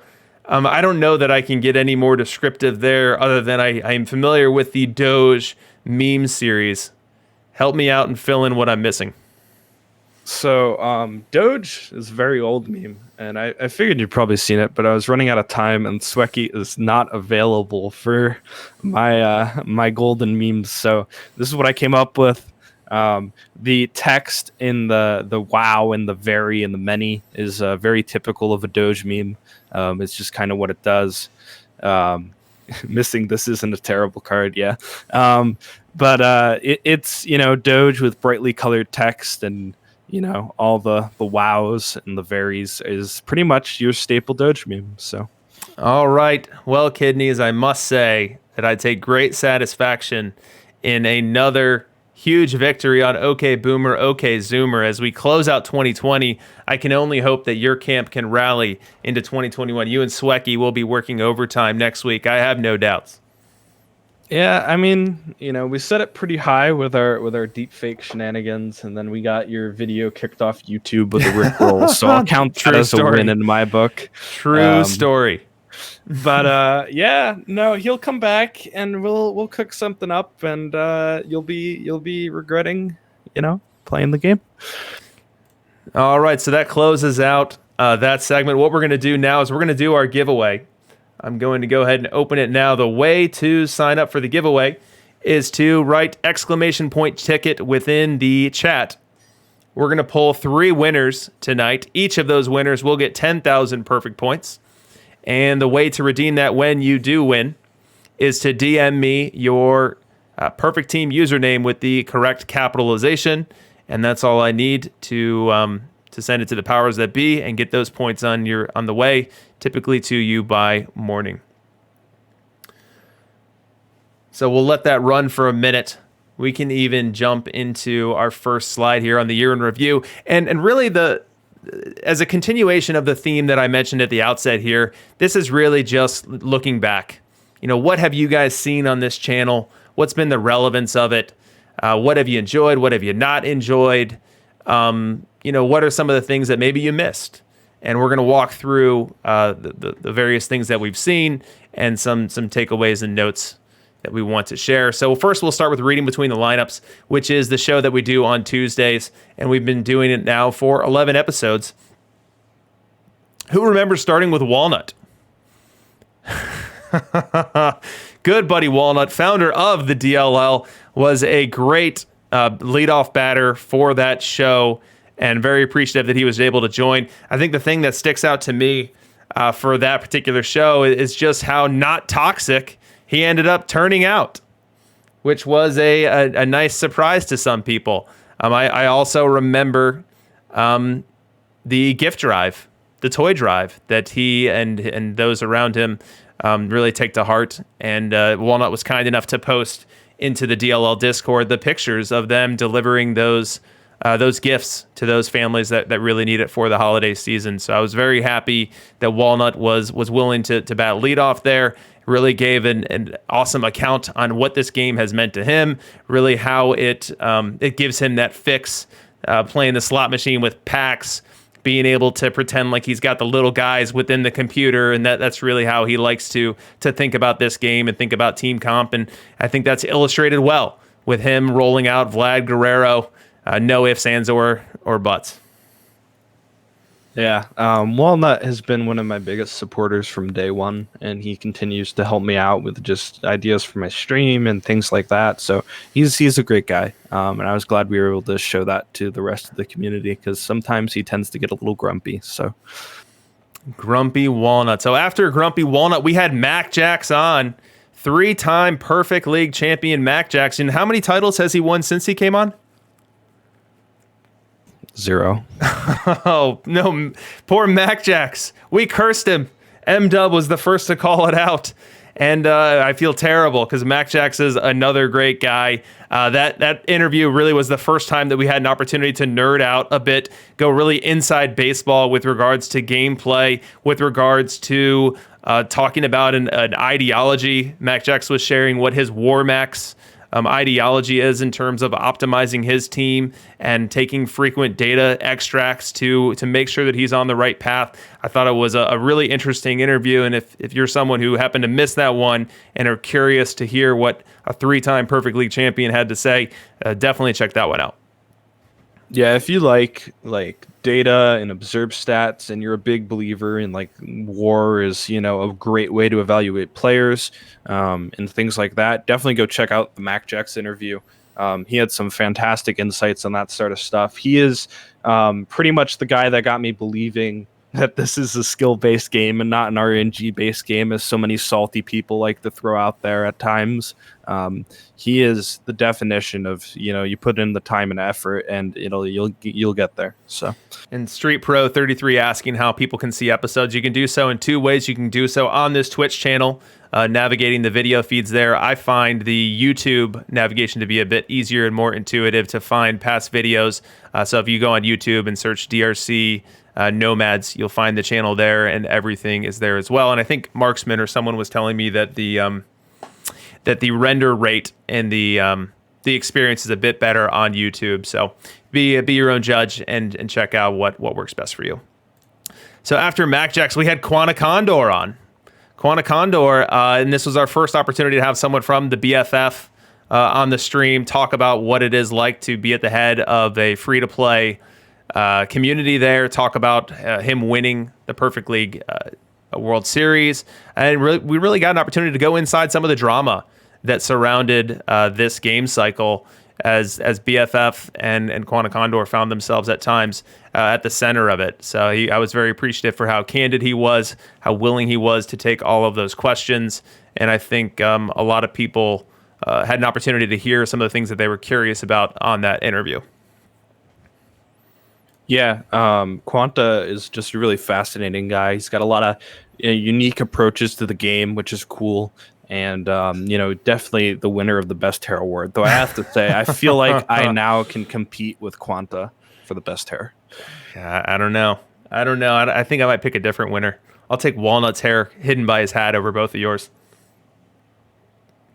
Next, we had Chris Jardine himself, the man who led off this evening's content, dropping all these cards on us. And I thought that the thing that really came through during his interview was just the passion that he has for this job, just the joy that he takes in being able to tell baseball history through his corner within this game, being able to bring content to us, being able to align that content to themes, and just he's kind of candid about this season. He shared there were some moments and some things that he wished were a little bit differently. We got to some regrets. We got to some things that he was most proud of. We talked a bit about what it's been like for him to watch this game grow so much partly under his stewardship. So definitely a very interesting interview, and I'm so appreciative that he was happy to come on and give us as much time as we look for, as that's one of our longer interviews.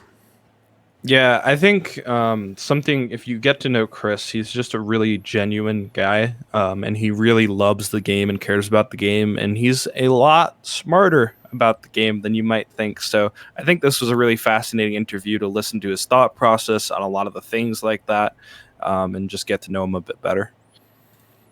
Next, look who we had next. We had your kidneys on next. Episode 5, we went big. And Kidneys, I've already thanked you once tonight. I'll thank you again. I thought you gave an excellent account of where you come to this game from, what this game has meant to you, why you have decided to invest so much of your time, energy, and effort delivering the community service that is your sheet database of all the known cards within the universe. And you are even more than willing to open up about yourself, about some personal health issues that you've had to deal with at times. And so excellent job to you. Yeah, it was a lot of fun being on. Always so cool when you're somebody that people want to see interviewed. So I had a good time. I'm glad the beard is mainly gone. It's not all the way gone because my razor ran out of power today before stream. But outside of that, it was a good time. And if you want to look to get to know me better or want to stalk my personal life, it's a great interview to watch. Something that we're all aspiring towards. Episode 6 was Pidge. And it was really the first opportunity for us to focus in on the auction house. Now, we all likely think of this game, or many of us think of this game, as a baseball sim. But it was awesome to have someone on who really looks at it as a market sim. I don't know about first. Maybe not first, but definitely a market sim on equal footing to a baseball sim. Share some of his thoughts about the market itself, timing of cards, how the game cycle went in terms of being able to capitalize on different moments within the game cycle. And then also, I found it so fascinating, the almost evil scientist experiments type thing that he was running with his alt accounts, where he's loading up identical rosters and monkeying with the sliders. So that was definitely interesting to hear. Not something that I've ever done myself or even aspire to try, but something that I was unaware of was happening, and really the scientific method that he was bringing towards attempting to tune his team. And I think some of those experiments have paid off, as we've seen him now establish a long track record of winning a lot of regular season games within the Perfect League, as he's still searching for that first Perfect League title. Yeah, he's a really fascinating dude, and somebody that's, a little off-putting at first, but if you get to know him, he's got some really cool takes on the game and how to play it, and a lot of things like that have taught me a lot. A lot of the time, whenever I've conflicted with Pidge, I've found out that I've been in the wrong and he's been in the right, and he knows more than I do. So I've tried to stop doing that because it always comes back to bite me. But he's a really smart guy, so try and get to know him, and maybe you'll learn something or two. Episode 7 was everyone's best friend, API 312. At the time, he was a freshly minted and crowned one-time Perfect League champion. As we sit here today, he is a 2-time Perfect League champion, still in Perfect League as of today, and at last check, in line for another playoff spot. So hopefully we're not jinxing him by calling that out. But one of the very best players in this game, someone who is a bit of a renaissance man, and I called that out on the stream. Observe stats, regression, mathematical stats, auction house speculation. Like, API's had his hands in and had conversations with many people with high level thoughts in every area of this game. There's no question that I could bring to API that I don't feel like I'd get a meaningful and well thought out answer as far as how the game works. Definitely an interview to check out if you missed that one. API is the GOAT right now. He doesn't have as many titles as Mac Jax, but man, the amount of knowledge and content this guy puts into the game, the amount, like, his precision, he's been able to predict things in his cards, and he does observe and he models all sorts of different tournaments, not just the main league. I mean, he is a brain that you want to pick if you want to win perfect. Also, arguably the best pillowcase we've had on stream yet. Oh, 100%. I guess hands down, no question. Next, we had Jesse Roach, and this was really our first episode where we kind of straddled. We talked a lot about Perfect League. We talked a lot about in-game strategy. We talked some pseudo starts, but then we talked a lot about fantasy baseball, as Jesse Roach is a writer for Baseball Prospectus. We talked about upcoming baseball prospects. So I think it was an interesting interview for those of us that kind of sit on both sides of that Venn diagram, sit right in the middle and have an interest in both areas. Yeah, I think Jesse is a really fascinating guy, and it's not just that he's a baseball writer. He's been a mainstay in Perfect League for a very long time. A very aggressive microer and somebody who does pretty well. I do have to say though, we kind of conflicted a few weeks back over the Pete Rose card, and it turns out it's pretty good in Perfect League. So I feel pretty good about that one, Jesse. Casting shade. Bringing receipts to a community thanking segment. That's your kidneys. That is me. Next, we had the fireplace. Jason Millay brought the fireplace, and he also brought his own data and visualizations as he was walking us through his journey within this game cycle, his path to winning noodles, his path to building a game economy that could allow him to fill his roster with some of the best cards in the game coming from a free-to-play group in BFF. I thought it was definitely an interesting and insightful interview as we learned him share kind of his ethos to this game and how he had gotten to the point that he did. Jason, also a 2-time Perfect League champion. Yeah, he's a super cool guy, super nice guy. And, I know he's in the chat right now, but he is, continually one of the best players in all of Perfect Team. And he's done so in so many different areas of the game for such a long time. So really cool to see his take on some more things. Yeah, I'll say that one thing that I started tracking when I was in the Perfect League was favorable percent. And by that, I mean what percentage of plate appearances did someone put their pitchers in the favorable matchup, meaning right-handed pitcher on right-handed batter or left-handed pitcher on left-handed batter. And Jason, at the time that I was collecting that data, was entirely unrivaled in terms of what he was able to pull off. Whereas, second through fifth best was somewhere in the neighborhood of 50 to 54%. Jason was pulling down like 63, 64, 65% at times. So definitely mastering the nuance of getting the AI and deploying a starting pitcher strategy to allow yourself to be in that favorable matchup more often than not, which flows through to the standings bottom line at the end of the year. And then episode 10, we had Daniel Wallner.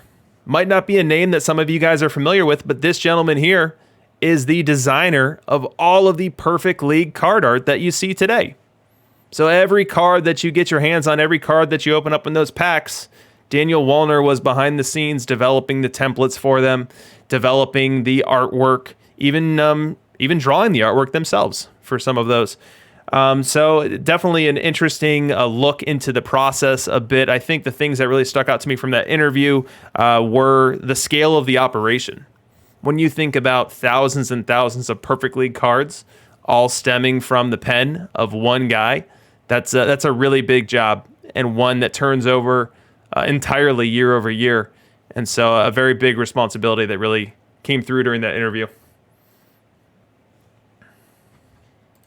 Yeah, super fascinating to hear his take on, how they make the cards and things like that. And, he's just a cool guy. I think so much of us take for granted the work he does. He does a fantastic job with so many really cool, unique card arts in this game. And, Chris has hinted that they're really cool looking for 22. So I'm excited to see what they look like in there. Definitely. And let me call out Lipitor Kid in the chat for throwing a little love there. Appreciate it. Hope I didn't miss anyone else in there. I don't think I did. All right. So last and certainly not least, just 2 short days ago, we had Doc on stream. And he was sharing his account of the game, where he came to this game from, kind of seeking an escape from a crazy year that was 2020 that ends tonight. I thought that Doc did a great job of articulating very constructive feedback for the game and some of the challenges of the current construct and current setup in terms of a number of different facets. So I found that very interesting and was very appreciative of his time. And I'm happy to see that as he departed that interview, he wanted a Jose Canseco card, and 2 days later, he's got one. He's got one. Doc is a great guy. He's very passionate about the game. He's somebody that I've talked very closely with for a long time. He knows what he's talking about. He's helped so many people out, with just game knowledge and all that. He's a fantastic tournament guy. So overall, Doc's just a really cool person in the scene. So it was great to get a closer look at what he does and his really fascinating life leading up to Perfect Team. So definitely check that one out. So before we move on to our next slide, let's go ahead and draw a winner. So last opportunity for exclamation point ticket to get you into the drawing. I'll hold it for 3 more seconds. 3, 2, and 1. Closing the giveaway. We're going to draw 3 winners. First winner is Sid the Lizard. Next winner, Dogberry99. And last winner, Breedav00. So as I mentioned at the outset here, the way to redeem those perfect points is to DM me on Discord and let me know your Perfect Team username with the exactly correct capitalization, and then I can pass that along to powers that be and get you those perfect points. Congrats to our winners. All right, so next, so we're done with reading between the lineups. Let's talk a bit about the Perfect League broadcast and DLL broadcast that we've seen on the channel. We started, the very first Perfect League broadcast was our Warbirds, was MacJax. MacJax playing Fair Play Cheaters. And he was able to win that one in 5, and that was his third Perfect League championship and his first one post Face of the Franchise. So I think that was definitely an interesting opportunity for him to show that, it wasn't just because he had cards that people didn't have. He walked into a meta post Face of the Franchise when everyone had very similar rosters and was able to replicate his success at the very highest level, pulling down that third title. The very next week, we saw the Highland Deer face the Witchwood Wolverines. This one went 7, and the Highland Deer ended up pulling it out. Definitely a back and forth series, and one that had everyone watching on the edge of their seat. Then we had the Greenwich Time Lords and Orson's Colonels. And as I was preparing this, I couldn't remember and didn't have the time to confirm it. I think, Jason, this was your first title. As I mentioned, Jason Millay has 2 titles, but correct me in the chat if I'm wrong, if this was actually your second. But he took down Orson's Colonels in 7, another high drama series that went the distance and was a ton of fun to broadcast with you guys. And then we had Whale King. So Whale King versus Maxfire. This one went 6 and ended in absolutely memorable fashion. We had Maxfire protecting a tie game, maybe even protecting a lead. If Max is in the chat, I'd love for him to clarify here. But he brings in Willie Mays as a defensive replacement in right field, a fully trained Willie Mays in right field. He's got Ken Griffey in center. And Willie Mays drops a routine fly ball, literally a can of corn hit right to him, drops it, and lets Whale King walk it off there. And that was a big part of that series going the way that it did and ending in 6 with Whale King walking away with a World Series victory. And then the next World Series was definitely my favorite, as you had your Naperville Nomads winning in 5 games over the Hawksview Valley Cats. It was absolutely the thrill of the game cycle to be able to call my own World Series victory, even though it only amped up the stress to about 14 as I was trying to manage both the micromanagement of Sim to Sim and calling each of the games. But it was an absolute ton of fun. And again, like I said, the highlight of this game cycle for me, being able to accomplish that level of success in Perfect League and be able to share that with those that watch broadcasts with me.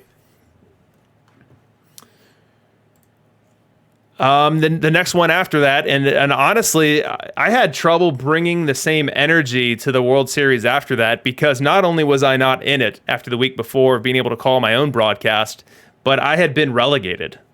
So I followed up my World Series win with an 82-win season that was not enough to stave off relegation, and then it came time to broadcast the World Series, and I think for the first couple games there, I was low-energy Chris. Just not really bringing that same fire and passion, but by the time that series got going, I think we ended up in a good spot, and the Munster Muck Dogs actually came back, won Game 6 and Game 7, and kept Pidge at 0 Perfect League titles where he stands today. It's the curse, man. That's what it does. It's the RBTL curse, reading between the lineups. Although API just broke that the other day. He did, but it was by force. I don't know if that counts. So I'm kicked out of the Perfect League, and the next week, because I just can't get away from this game and love calling a World Series, I called the DLL World Series. And that happened to have Walnuts Laserhawks versus Kaz Cappy's Red Raiders.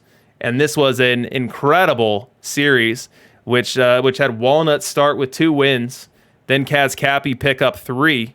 We go to Game 6, and you know what we get in Game 6? We get a fake long sim. So we wait for that sim for, I want to say it was 8, maybe 9 minutes. And as anyone who has followed the sims, especially when you get down to the deciding game, at that 8-9 minute mark, you start drawing conclusions.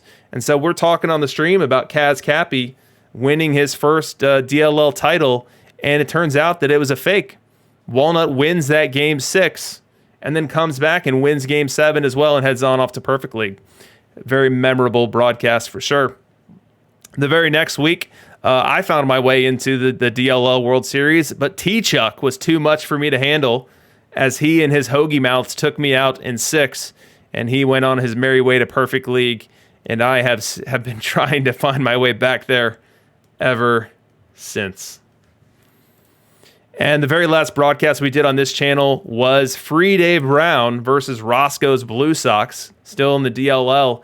And this was the precursor to what we saw in Perfect League. So Free Dave Brown, as a ghost ship, tromps through the DLL World Series, ended up sweeping Sydney Blue Sox 4-0. And then the very next week, ghost ships his way to a Perfect League title. Something that I definitely thought was impossible, but wasn't. And John Smoltz was locked into the rotation for the whole journey.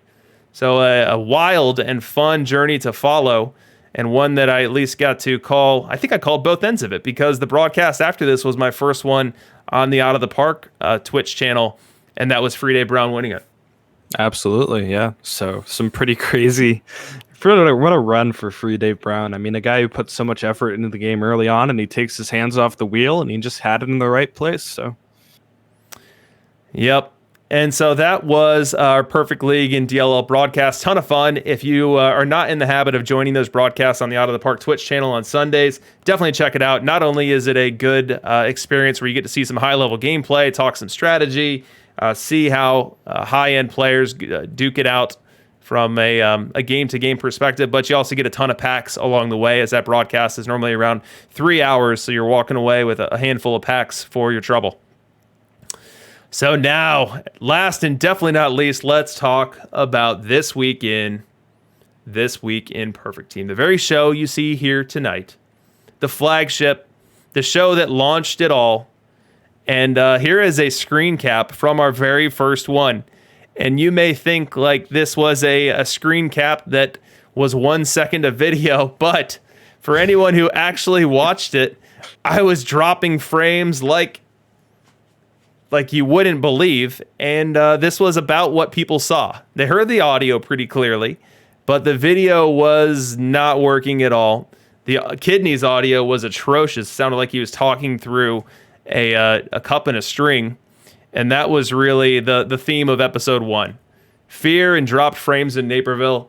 I'll be completely candid with you guys and share that I could not have been more terrified when the end of my hype music came, and the end of my countdown came, and it was time to say, and welcome to This Week in Perfect Team. I'm happy to say that I no longer have that dread today, but I was definitely insanely nervous for that first episode. Did you have the butterflies going, Kidneys? A little bit. I think I was more concerned when we figured out that my audio was going out your speakers and back into your microphone to do the show. That's actually how we got the audio to work for me. That's why I sounded so terrible. And then your poor old computer with the frames. Oh my gosh. It was a struggle, man. But hey, I mean, look where we are now. We've come such a long way. So it's really cool to see. I mean, we've got a relegation Puma feasting on subscribers right now. We have come so far. It's awesome, the support the community has poured out to you and your channel, and me, being your weekly guest, and it's such a cool thing to see. If you go back and watch that disaster and you turn that into what we have today. Absolutely, and that episode 1 was conveniently timed around the final drop of Face of the Franchise. So as we were looking at cards, I can't remember the exact number. It was all the toppers, and it was the final 5 of the last drop there. So we had call it 15 cards, 12 cards, and they were all perfect cards. And so as we were doing our analysis, it wasn't hard to say, okay, this guy's going to impact the second base meta, or this guy's definitely a start. Like Pedro Martinez, you want him in your rotation from here on out. Walter Johnson's going to get a huge stuff boost. You want him in your bullpen. So that was our episode 1. We get to episode 2, and we're like, oh, shoot. Now we need to talk about a random 72 rated card. Now we need to figure out what this 85 rated card is like. And we leaned on our network within DLL and other people to help us understand some other cards that you and I aren't nearly as invested into. to still be able to deliver the content. But I remember the panic as we went to episode 2, just trying to figure out how we could do that same caliber of show when we weren't talking about really exciting game-breaking cards like Ty Cobb and like Trevor Hoffman. Yeah, absolutely. Because outside of bronze cards, we really, until now, have had, we didn't know anything at the time of anything that wasn't a bronze card or a perfect card, pretty much. And, we called in some great players. We called in API. We called in T-Chuck. Wait Till Next Year and Doc have all helped us out throughout the streams. Less and less, I think, as it's gone on, as we gotten more comfortable and, played some more tournament metas. But it's really great to have, the community behind us, and we're able to help us out with our analysis. It's always been a really great factor. So I tried to find something interesting to say about episode 3, but there really wasn't anything to it. We kind of did the same old thing as episode 2. We had non-perfect cards and we kind of rolled it out, but we hadn't gotten to any of the other things that we do now yet. So it's just kind of a ho-hum episode where I skipped it for the purposes of this bulleted list here. But episode 4 was when we introduced OK Boomer, OK Zoomer, which again, as I stated and fervently argue, is everyone's favorite game show. And we also capped off the show with Perfect Teams in Perfect Team, where we talked about what we thought were, at the time, the preeminent hitters and the optimal builds if you had all the cards within Perfect Team, which was a ton of fun. absolutely. Though I think I had Cal Ripken as my shortstop full time in that, so maybe I want to revisit that a little bit more. But outside of that, Boomer v Zoomer has been a great staple to us, and I think it's a lot of fun and spices up the kind of the stale beta a little bit, so it's always a good time with that. Absolutely. And the very next week we followed it up, and we've done OK Boomer, OK Zoomer every week since then. But our closing segment in episode 5 was the second half of the Perfect Teams in Perfect Team, where we talked about pitchers. How would we construct a rotation? How would we construct a bullpen? And how would we line up those guys? I think it was a good illustration of where we saw the meta at that point in time. Yep. I think I did much better on the pitchers than the hitters, even though I was more comfortable with the hitters, oddly enough. Episode 6 was Halloween, and so we did scary good and scary bad cards. And I think that there were some eyes opened there. I noticed that the Jim Whitney market heated up a little bit after that show, and as well as other people starting to rock some of the cards that we featured in that show a bit more. Episode 7 was... Dan Brothers went way up after that show, and I think he's still up pretty high compared to what he used to be. Dan Brothers, I think he was Chasm's side in the Chasm versus Wait Till Next Year battle. I think it was Brothers versus Sizzler. That was the ongoing Discord battle. I don't know who ended up winning. I'm sure Wait Till Next Year would tell you he did. Episode 7 was Park Factors 101. Where we talk through why you would want to change your park factors from neutral, with what spirit you would do so, what types of players you would want to do with regards to which park factors you're doing, and really the whole idea behind it. So really kind of a tutorial at the basic level of how park factors work and why you want to tune your team to your park. Yeah, absolutely. Park factors are such a crucial thing that if you're a new player, you probably just don't even realize it exists. So it's really good to help break that down for people.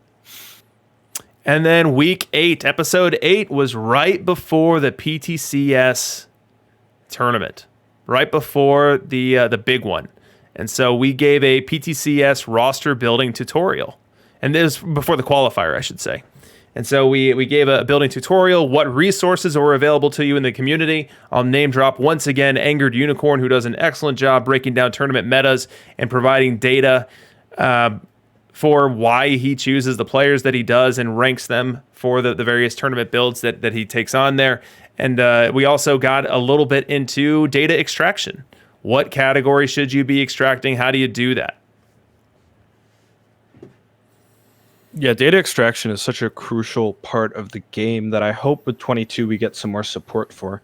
It took a long time this game cycle for them to fix the extraction bug, and after that, it's pretty smooth sailing, but I'd love to see some more customization and options to it,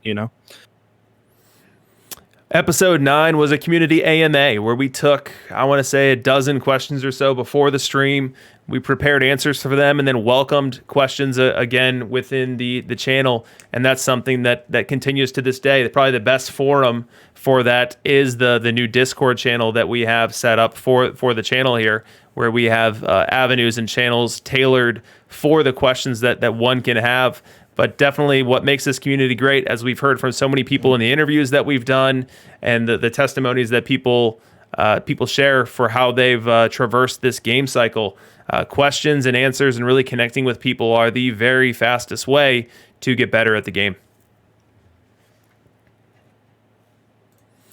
Next, we had episode 10, which was a kidney-free Perfect Team Thanksgiving, the only show that I did not have the luxury of having this handsome gentleman in the bottom right of your screen to help me through breaking down the cards and help me through what was a Perfect Team Thanksgiving, where we likened Perfect Team cards to people that you interact with around the Thanksgiving table, including a drunk uncle reference, a chef reference, and then some. So definitely a fun episode, and one where ended up with Warren Spahn being named the chef, being named the person who's put into the most difficult spots and always comes through. And it was mere weeks after that Warren Spahn let me down twice in a single 5-game playoff series. So I definitely ended up eating some of my words for that one. Yeah, my Spawn's not doing so hot this week either, so I feel that. Episode 11 was when we went real deep.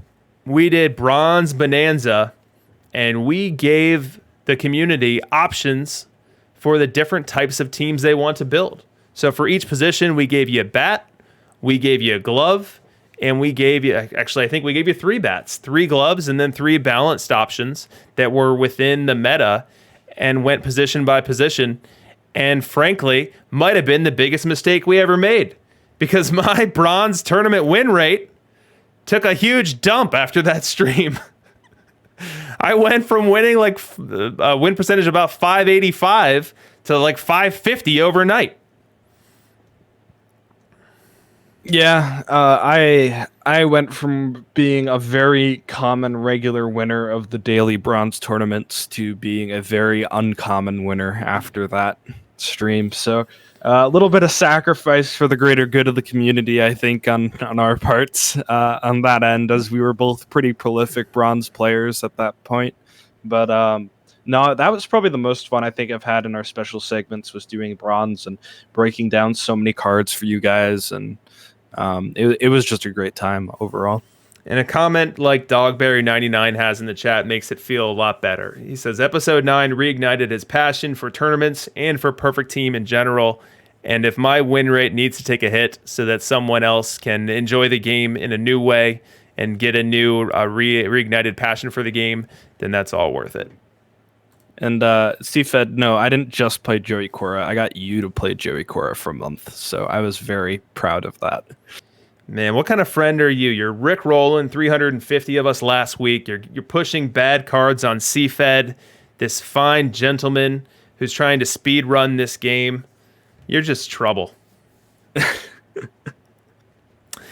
Week 12, episode 12, was the second half of our Bronze Bonanza. We went into pitchers and approached it the same way as the hitters and really completed the circuit there for people to remake those rosters. Now, those streams likely are somewhat stale at this point, given that a few short weeks after them, Chris Jardine, in his eminent wisdom, dropped hundreds of bronze and iron cards on us, many of which have found their way into prominent roles within that established meta. So it's probably time to do some data collection and see where those tweaks are needed. Yep. So after we do an extensive work, and we work really hard and put in hours into bringing the bronze content to you guys, it's all gone. Just like that in a snap. But there's some good stuff there if you haven't checked it out, and just some good overalls and how to build rosters and for tournaments. So definitely go take a look at that if you haven't seen it. And then episode 13 was our Perfect Team holiday wish list, where after OK Boomer, OK Zoomer, Kidneys and I each put forth our 5 most desired changes to the game, most desired tweaks that we thought could reasonably be accomplished to make Perfect Team a better place for one and for all. I remember my number one on that list was blinding the opener follower mechanic to your opponents. I can't recall what I think your number one might have been making live cards great again. Yes, that was my number one. I like the make L. Wait, what is it? Make live cards. Make MLCGA movement. And then I think MLC. people were calling you out in the chat that live cards were never great. So how do you make them great again? Anthony Rendon in Perfect Team 20 would like to dispute that claim. That card is a beast even to this day.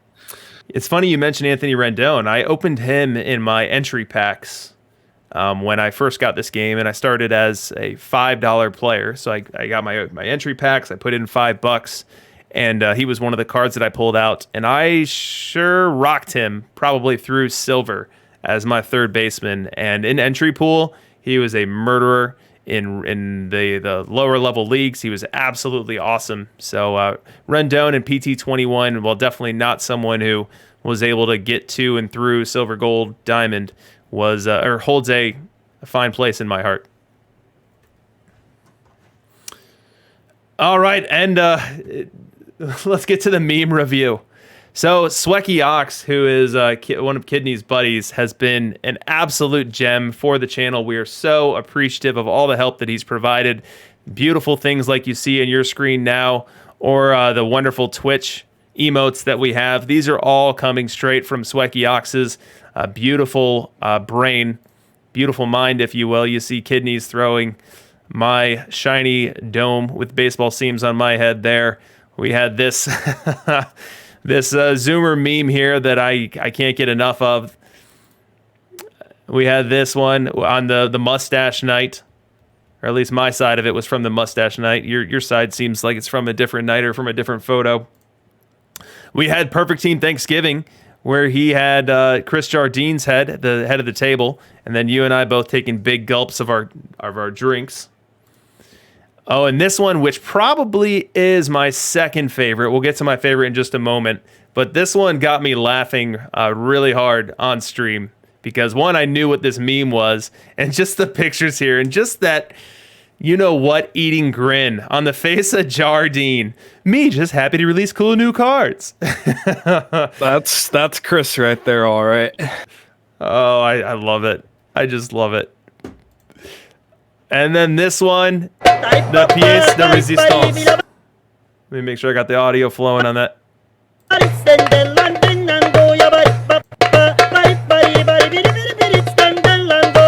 Just incredible craftsmanship and work. I still don't quite know how you make a deep fake, but Swecky Ox figured it out as you're drumming away on Jardine's head, and I'm nodding along on the Royals scoreboard there. It's so good, dude. It's a stroke of pure genius from him. Yeah, so I know you said he's out of town right now, but we'll definitely have to point him to this and send another load of thank you to him because he's absolutely made this channel more enjoyable and absolutely injected some humor where we certainly needed it. Absolutely. He's a great guy. And so as we close out the stream tonight, I just wanted to be a little bit more specific with thank yous. So I said at the beginning that the community and you guys have been transformative in encouraging the improvement of each of the broadcasts. I mean, shoot, some of you guys even helped me pick out a computer that could actually run these. It was so appreciated. All of the support, whether in the form of subscriptions or bits or donated subscriptions to others that have allowed the channel to grow. It's just been an amazing ride. So this is episode 14 of this show. So we've been doing this for 14 weeks, and it's just been fun the entire time. It's never felt like a responsibility or felt like something that I was dreading doing. It's always been a blast, and we're so happy that you guys are with us. Looks like we've still got 200 plus people with us here tonight, and so I just can't say thank you enough. I'll specifically call out people, the Bit War heroes, I'll call them, folks that were that showed up on this report that I have for contributing to the chat.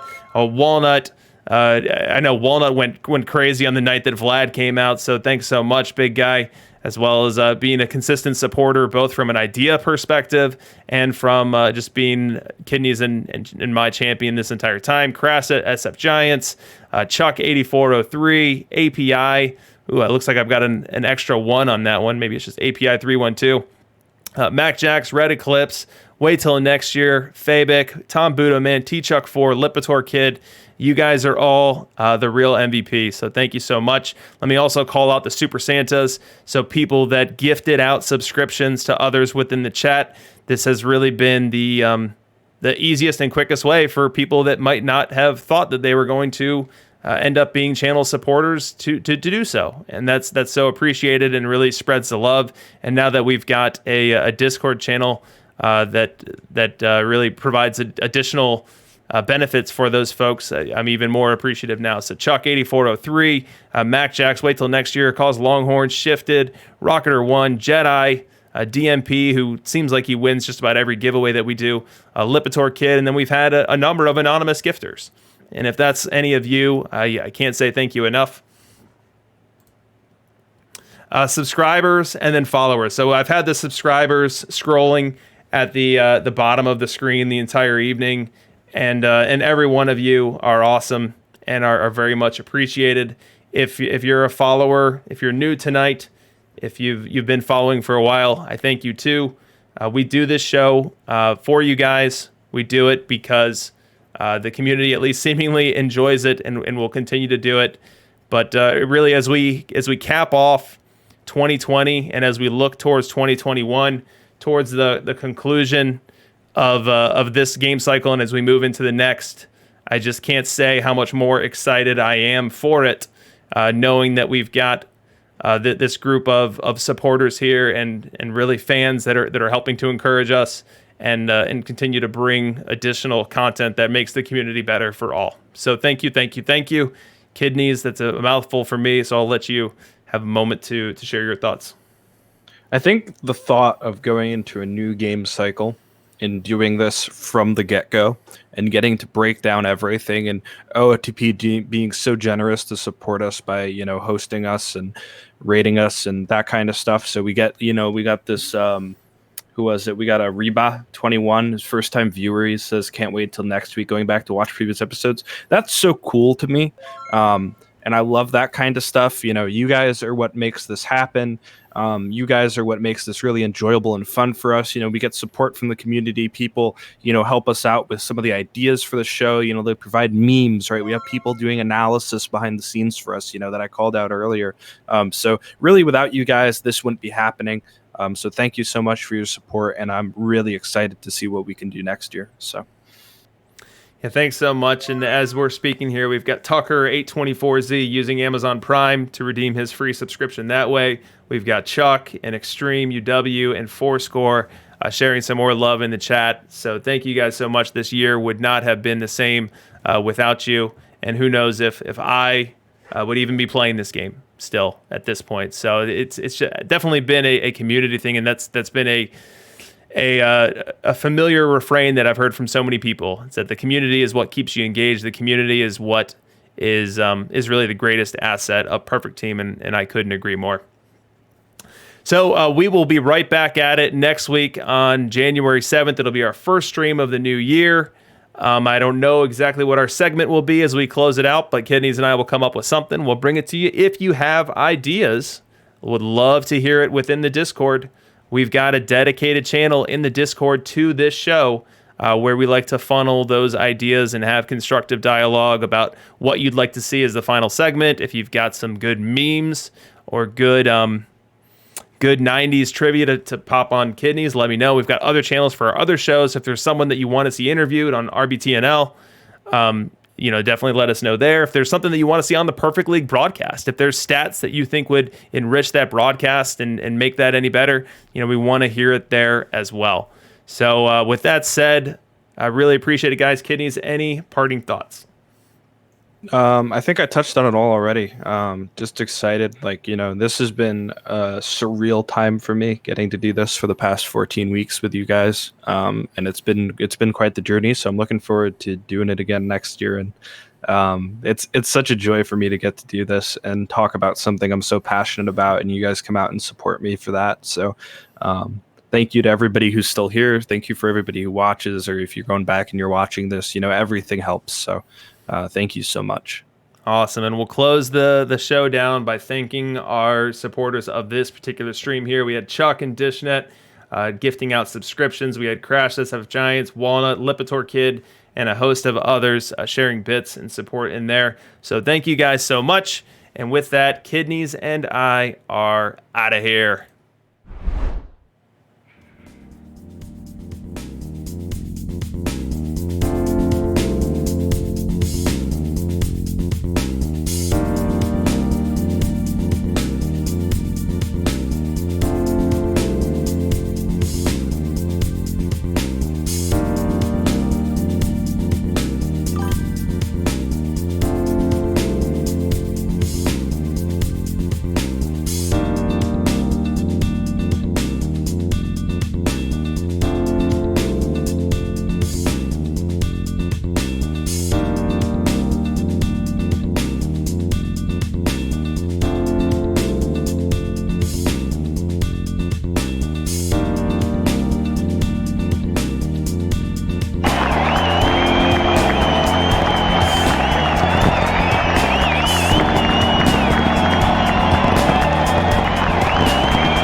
TWIPT